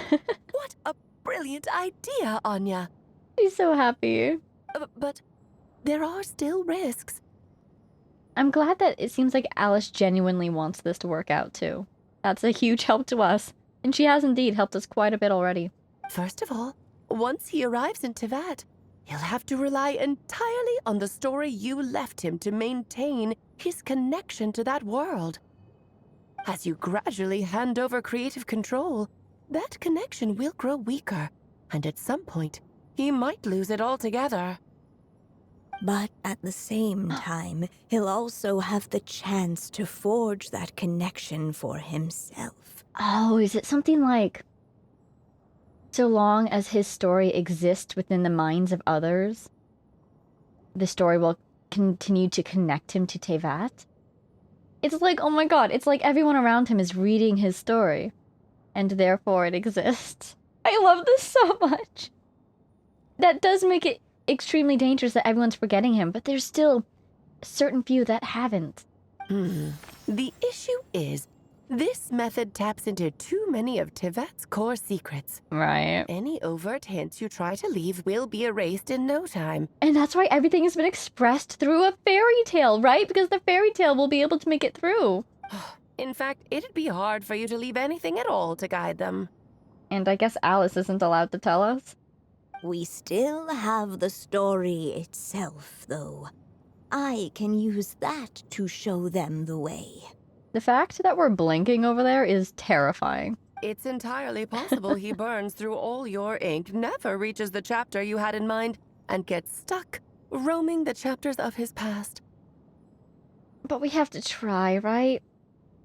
Is there a failsafe? But despite all that, I still believe in what this child can become. Oh my god, this is so cool. His hopes and wishes can be his ink, so he won't be trapped by mine running dry. Oh my gosh, is that it? We can kind of use a paradox to succeed here? Since he is a fairy tale being, hopes and wishes are enough to make things come true. So he can use those hopes and wishes to continue writing his story, which will turn him into a self-sustaining being in Teyvat? Oh, what the writer you are, Anya. Your imagination never ceases to amaze. He's like the definition of I think, therefore I am. He just wills himself into existence. That's so cool! And you do know how much I love a happy ending. You shall have my help, my dear. Thank you, Alice. Thank you, my friend. Well then, my child. Do you understand what you must do? So he was there. He did find this place. He was listening. Yes, I think I do. And he gets to see his mom again, kind of ish. It's my turn to keep this story alive. Yes. Yes. Yes? Then what's holding you back? Is it because he has to leave her behind to do it? She'll no longer be with him, basically. What will become of you after I take up this pen? I will fade away. There will no longer be a reason for me to go on existing. My child, or your mother, I should say, passed away long ago. The voice you're hearing is nothing but a magical echo that has now fulfilled its purpose. You needn't feel so reluctant to let me go. I know my mother died long ago. It's just, when you lose your mom too soon, it's hard to tear yourself away from the stories she used to read. I guess it's a silly way of pretending she's still here, by your side. Durin. Oh. But after coming to this world and traveling it with my friends, facing all kinds of enemies together, I suddenly realized I couldn't just sit around listening to my mother's stories because I'd found a new purpose in life. Maybe this is just what growing up feels like. With all my new friends waiting, it's time I finally set aside my mother's storybook. I'm ready to grow up now, Mom. Oh my god. Then take this.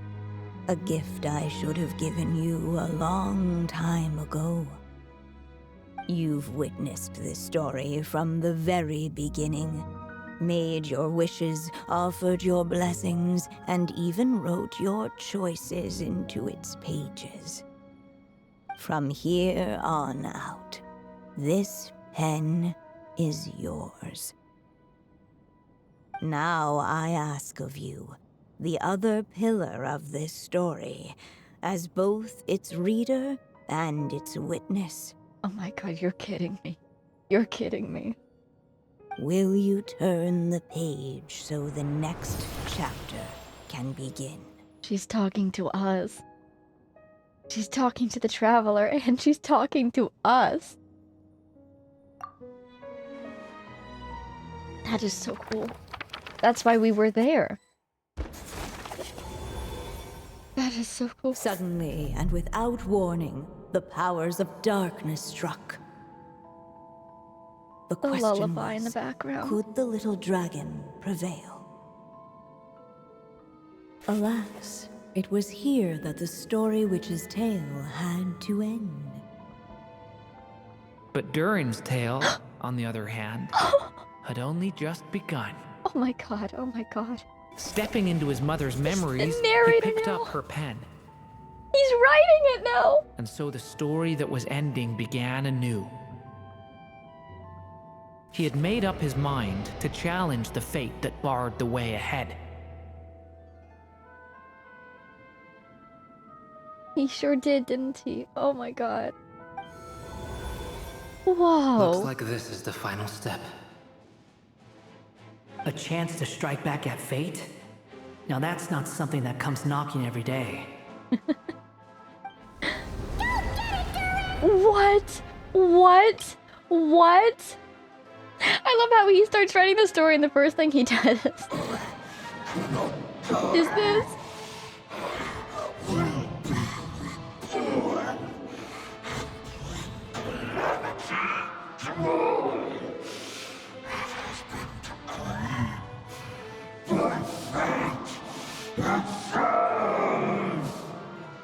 No. It's a That metaphor. fate no longer defines me. In the end, only my story shall endure. Oh my god, he looks so cool. He looks so determined. This is so cool. It's like, it's since we need to challenge fate, if we write it into the story and then we write our victory into the story, we will succeed. So I better not lose. Oh, I need this. Oh my god, defeat fate. I don't know if I can hit you while you're over there. Gotta wait for him to get closer. Oh boy. There we go, okay. Let's go for this. Don't let that guy land on us because I don't want his circle to hit us. Okay, okay. Oh my god. Ah, his circle hit us, darn it. Sorry, Durin. But he's in his own story now. He can write himself as many heals as he needs. No, thank you. Circle time. We'll pick this up while we can. I do hope those heals come back. I assume they will. We'll recharge to the other direction next, just in case. Do you think his friends will be able to join him on this battlefield? If I get close enough, can I hit you? No, not at all. Alright, so... Here, I'll help lift you up. Isn't that no, my god! It looks like Venti's circle, but it's the Wanderer's hat design. Oh my god, that's really cool. I'm assuming the whole floor is lava right now, because look at it. Okay. Thank you, Wanderer! Oh my god, it might not be as many heals as we need, because look, they're not coming back. Attack the quill with the elemental skill to do something. Only my story shall endure. I don't know what we're doing. Oh. We're changing the story, I think. Look, he picked up the quill, but it damaged him. Oh, shoot. Hey, at least I got some heals, though. I'll take it. Since there's two of them, we're gonna go for the AoE ultimate.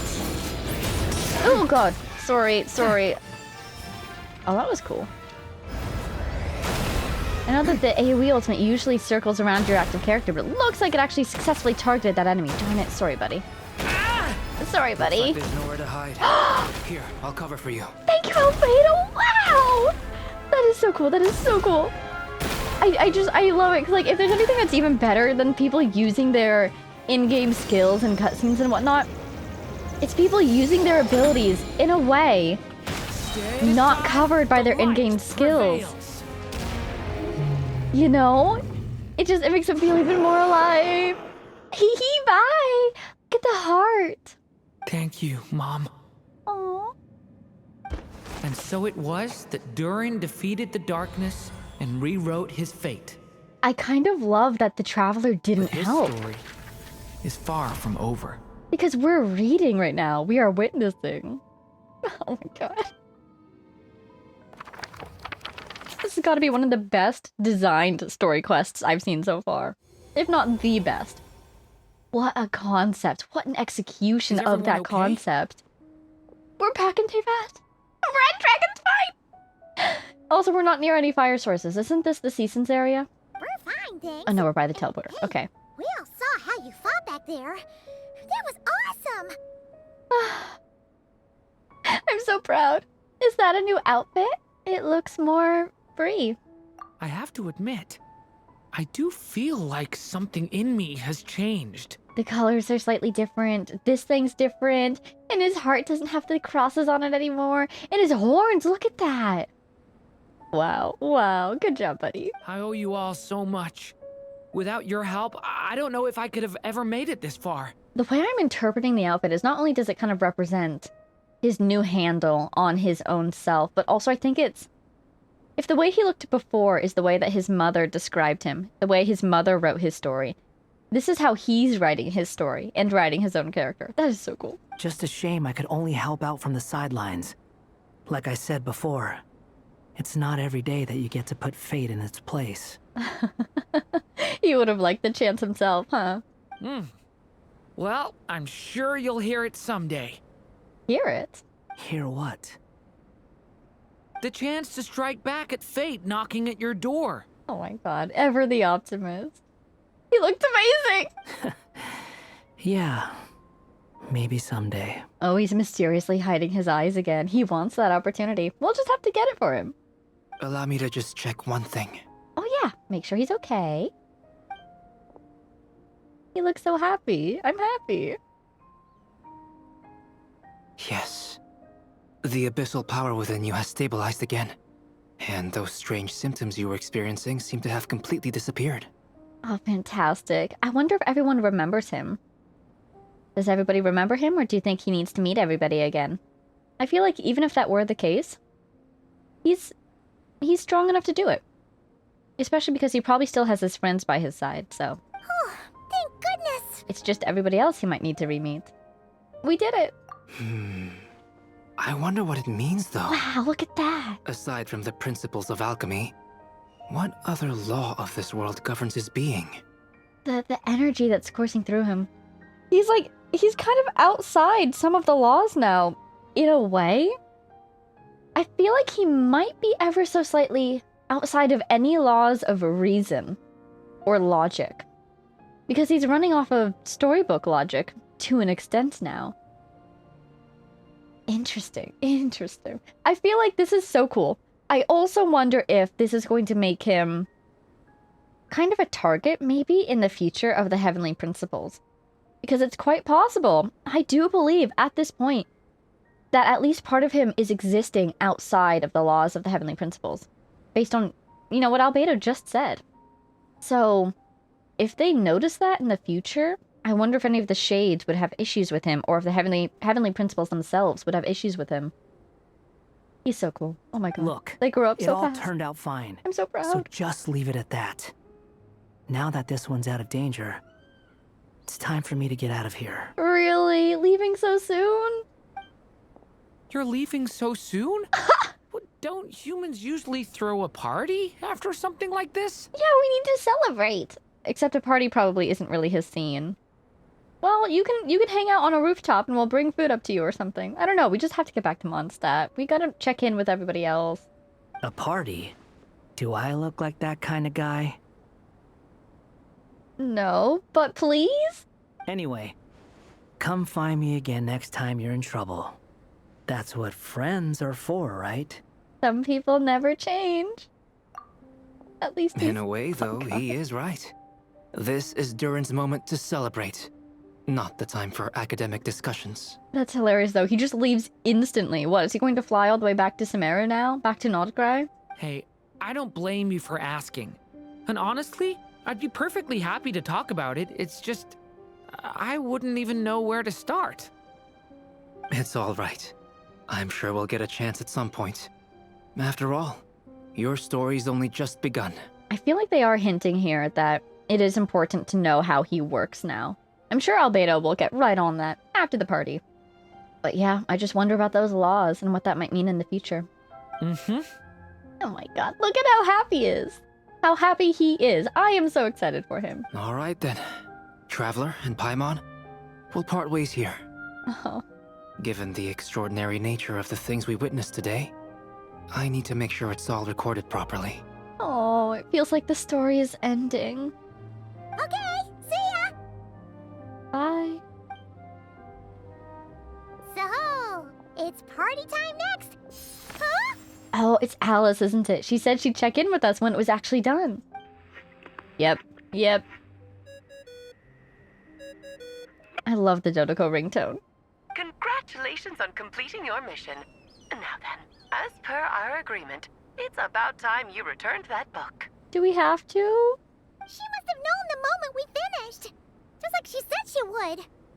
How do you feel, Alice? How does this make you feel? After all these centuries, that final wish of your friend that you helped support but couldn't be the one to make come true. It's finally come true. I bet Alice is feeling very bittersweet right now as well. I've heard dressing appropriately is a must for socializing. There it is! There's the outfit. Look at that. What a fantastic splash. It's the wings. Oh, the stars of his mother. Ah, fantastic design. I freaking love dragons. Return the book to Alice? You're going to make me hand it back to you personally? Ugh. Rude. Let's see if Albedo's here to chat with. Where the heck would the Wanderer be? If he's around here somewhere. 50 meters up the other direction. Are you here? Oh, what's the sparkle? Pinecone? Pinecone. Doesn't look like he's here. I love 2 bits that there is a workable crafting bench in Albedo's alchemy. What was that? Oh, it's just the record board. Okay. Doesn't look like there's anything new up there. Just the same mysterious, fascinating drawings from before. And this guy. Okay. If Albedo's not here, then probably the Wanderer can't be found either. I'm just thinking about Albedo's story quest all of a sudden, and the mysterious thing that resulted from the experiments he did on us. Let's go here, see if we can fly upwards. Is that abyssal energy that he distilled from us? What was that in hindsight? Darn it, I need to be up, don't I? Ugh, okay, give me a minute. I'm gonna climb this mountain. I don't have enough stamina. It's fine. It wasn't fine. Okay, we're climbing. Actually, I do really want to go back and rewatch that scene from Albedo's story quest. Because with how much more information we have now, I wonder if that result that he unexpectedly got from us might have more meaning. Anyhow, here's our handy-dandy wind current. Woo! Fly me to the moon!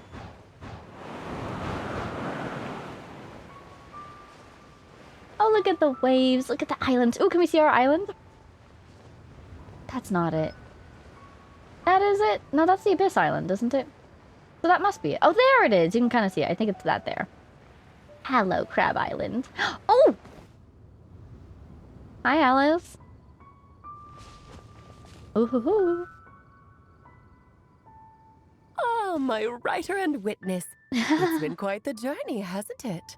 Oh my god, this is so cool. Just Durin went from being a character in the story to being its author. He met the narrator, who was a shadow of his mother, you know, the part of her she left behind in the story. And we're the reader. Oh my god, oh my god. And Paimon's here too, of course. I combine her with us to be the reader. You had special plans for the Traveler from the start, didn't you? I'm happy we could help. I'm just honored to be here. But of course, that goes without saying.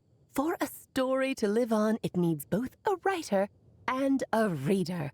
Only then can my magic take effect. One might argue that it also needs a protagonist, but I suppose, in this case, that's also Durin. I chose the Traveler as the witness because of the special nature of who she is. You were not there a moment ago, I swear to God, which is ironic. I swear, because I was looking at the background and how blurry it is. I swear he wasn't there, right? He wasn't there when we flew up, right? Hi, Venti. It's not easy finding someone with that kind of background, you know.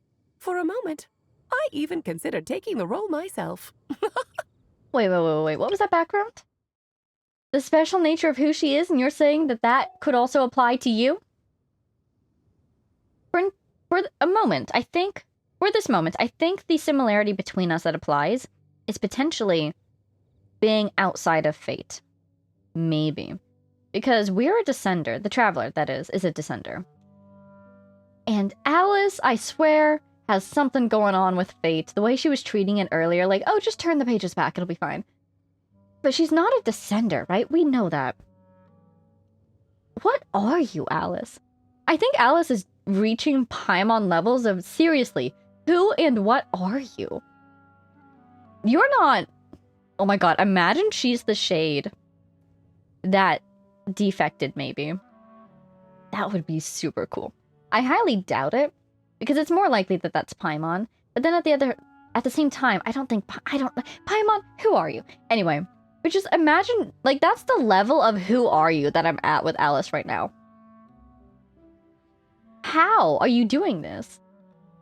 Just what? Who?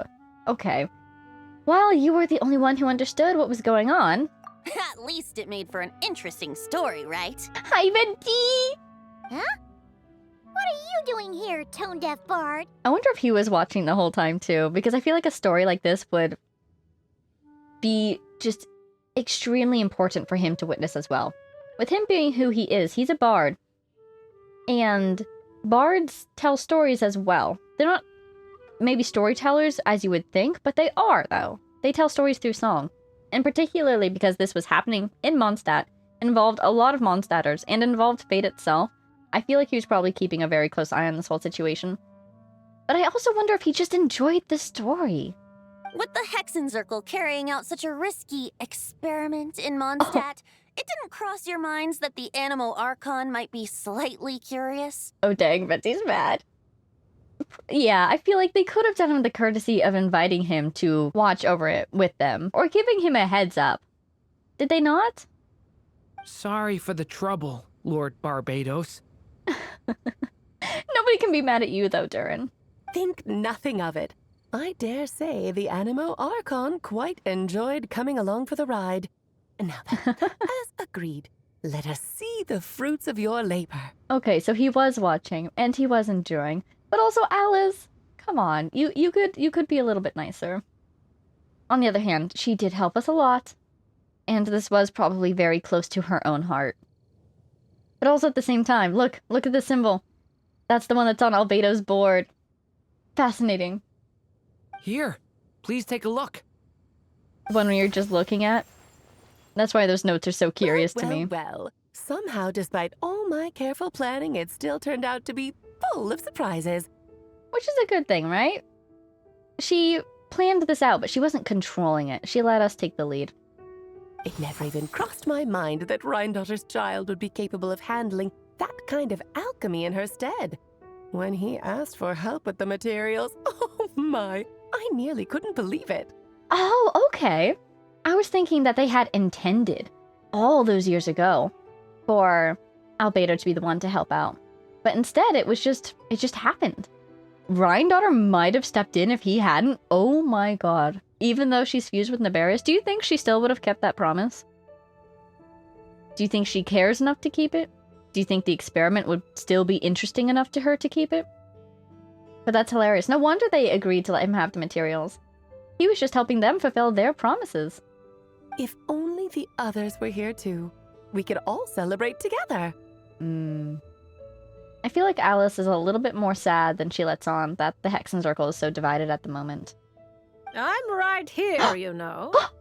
The only one who hasn't responded is the one busy stuffing her face over there. Oh my god, Barbeloth is here? Hi. Are you here physically invisible or just from a distance? I guess I'm assuming it's from a distance. Who's stuffing her face? Is it Nicole? Is that you, Barbie?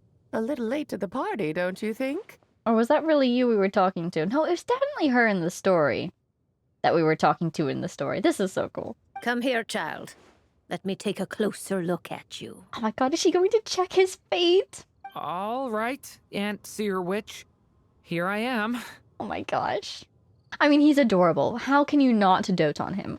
But on the other hand, I love that I think they're all here in this moment because of how much they cared for Anya as well. You know, they're seeing this through to the end. And they're checking in afterwards as well. Just as I thought. This child's fate does not appear among the stars. Oh. Anya has accomplished what almost no one before her could. That's so cool. That's so cool. Oh my god. Oh my god. Yeah, he exists outside the laws of fate. Wow. What does that mean? Did we just make him into a descender? No, I don't think so. Did we make him into a ascender? A transcender? Yeah, what is he? Child, all you need to know is that you're very lucky indeed. But this won't get him into trouble later, will it? That's what I'm concerned about. Oh. So, what does it mean? The teacup falls silent. Perhaps the mage's thoughts have already drifted elsewhere. Oh, come on, V. This is just like when she tried to eat Paimon's fate and she gasped dramatically but didn't say anything else. Just like how she was in the story, huh? Wait a minute, she didn't say anything else, but that was story Barbeloth. And like Alice and Anya just established, the story will end when the words are no longer there to describe what's happening. Could it be that she witnessed something that was so... I mean, it's our dear Paimon, so I want to say it was so extraordinary that the words that Anya left behind could not describe it, and that's why she didn't say anything else? She literally didn't have the words? I wonder, because it was her within the story that refused to elaborate. So maybe the story couldn't. Tell me, little Durin, what will you do next? I, for one, cannot wait to see how your story unfolds.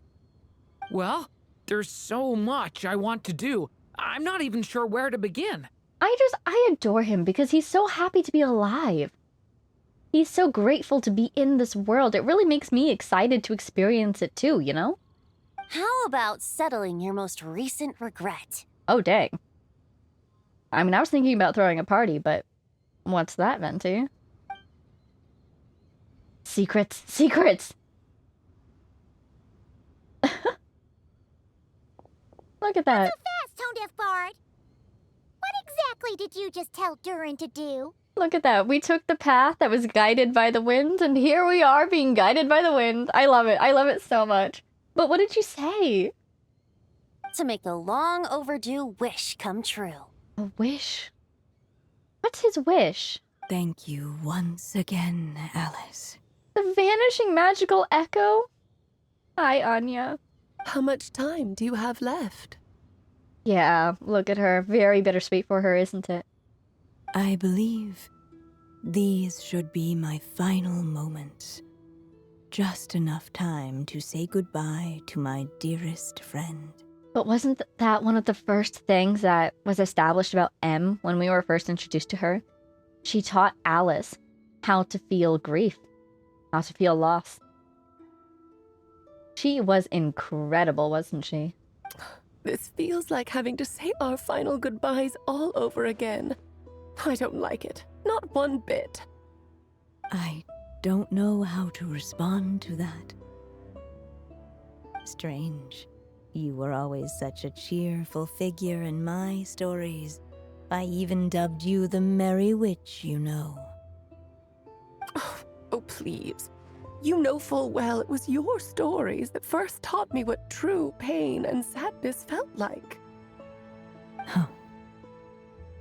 Aside from saying goodbye to me, shouldn't you also leave a few words for the child?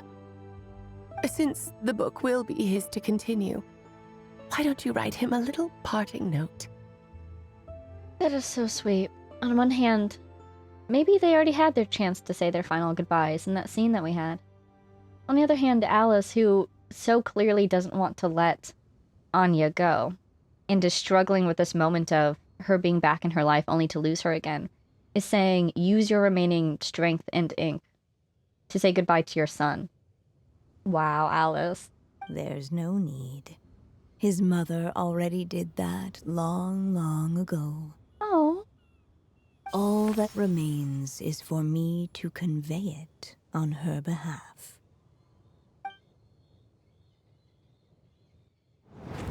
Ooh. Oh my god, there she is! My child, these may be the last words I get to leave you. Design, finally! I've always thought of the characters in my stories as my children, loving each one of them, just like a mother would. And you can really tell, can't you? But you are the most extraordinary of them all. You alone can defy the fate of this world and write the perfect ending to my story. Oh, look at her cheek. You alone shall leave these pages for a future I will not see. Still I say to you, fly, my sweet child.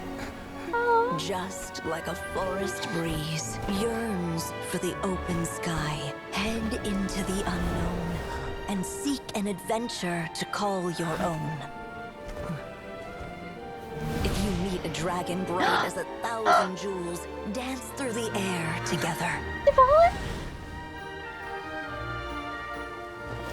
You are not alone, for this world has accepted your place in it.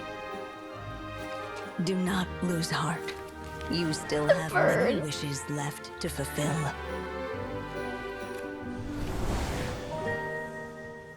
A long tale awaits you, my love. Let songs and flowers be the ink that fills its pages. Take my pen and use it to continue your story.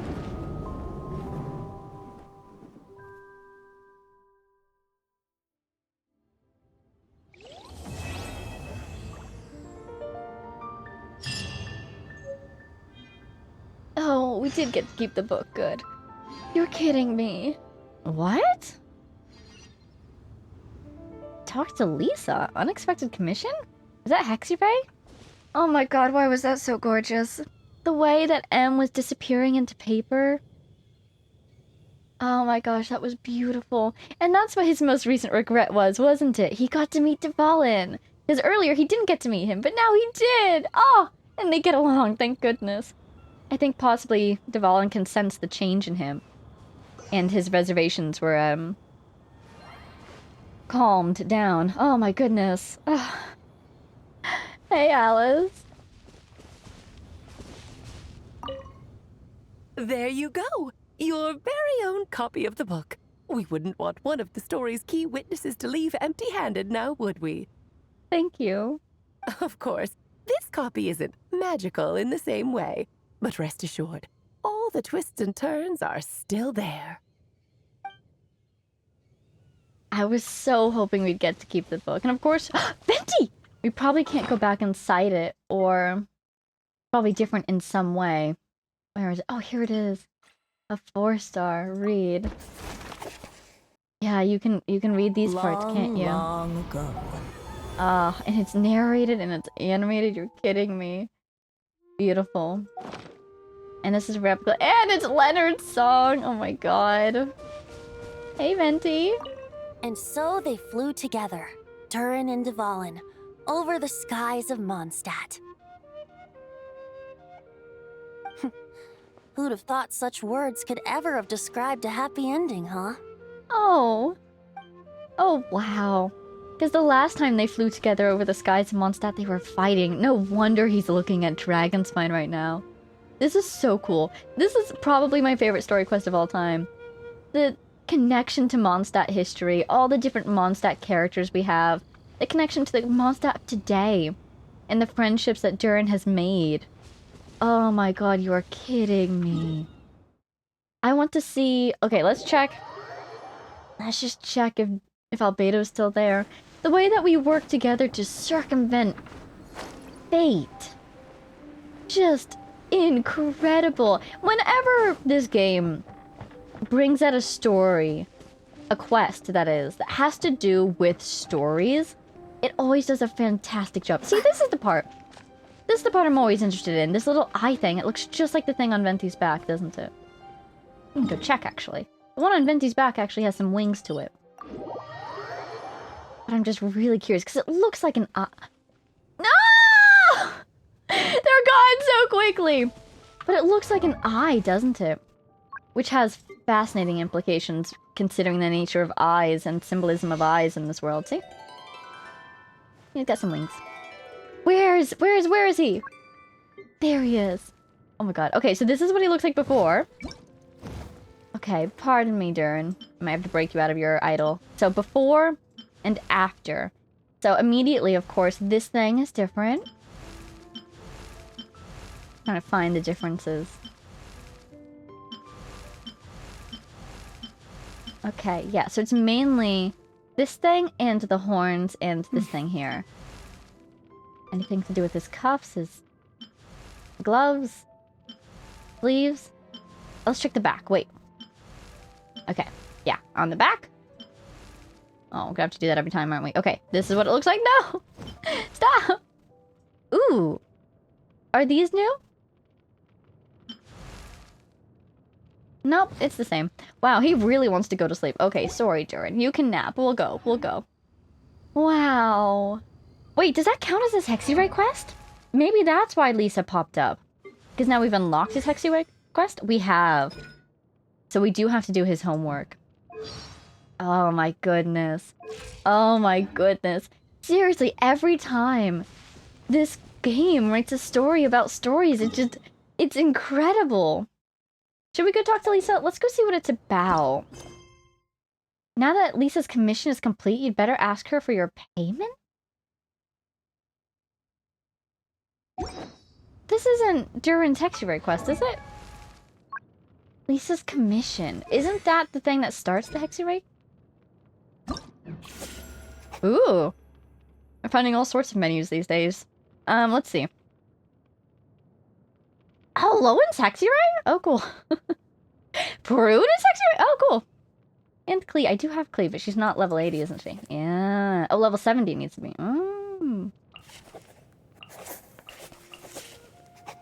I wonder why these ones aren't popping up in my thing as much, because Sucrose is always talking to me. Now I'm just way off topic, don't worry about it. Sucrose is usually talking to me, but nobody else does. I guess they maybe made the exclamation point to go away. What's this? Oh, cool. Alright, do we want to go check in with Lisa? I feel like, yeah, let's do it. This is the best time for it, because after this, I think we're off to finishing some things up in in Nautocry, and then, spoiler alert, Lantern Rite. So, if we want to finish things up in Mondstadt, let's do it now. If not never, you know?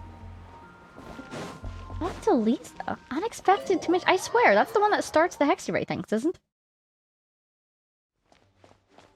He's in here, right? Excuse me.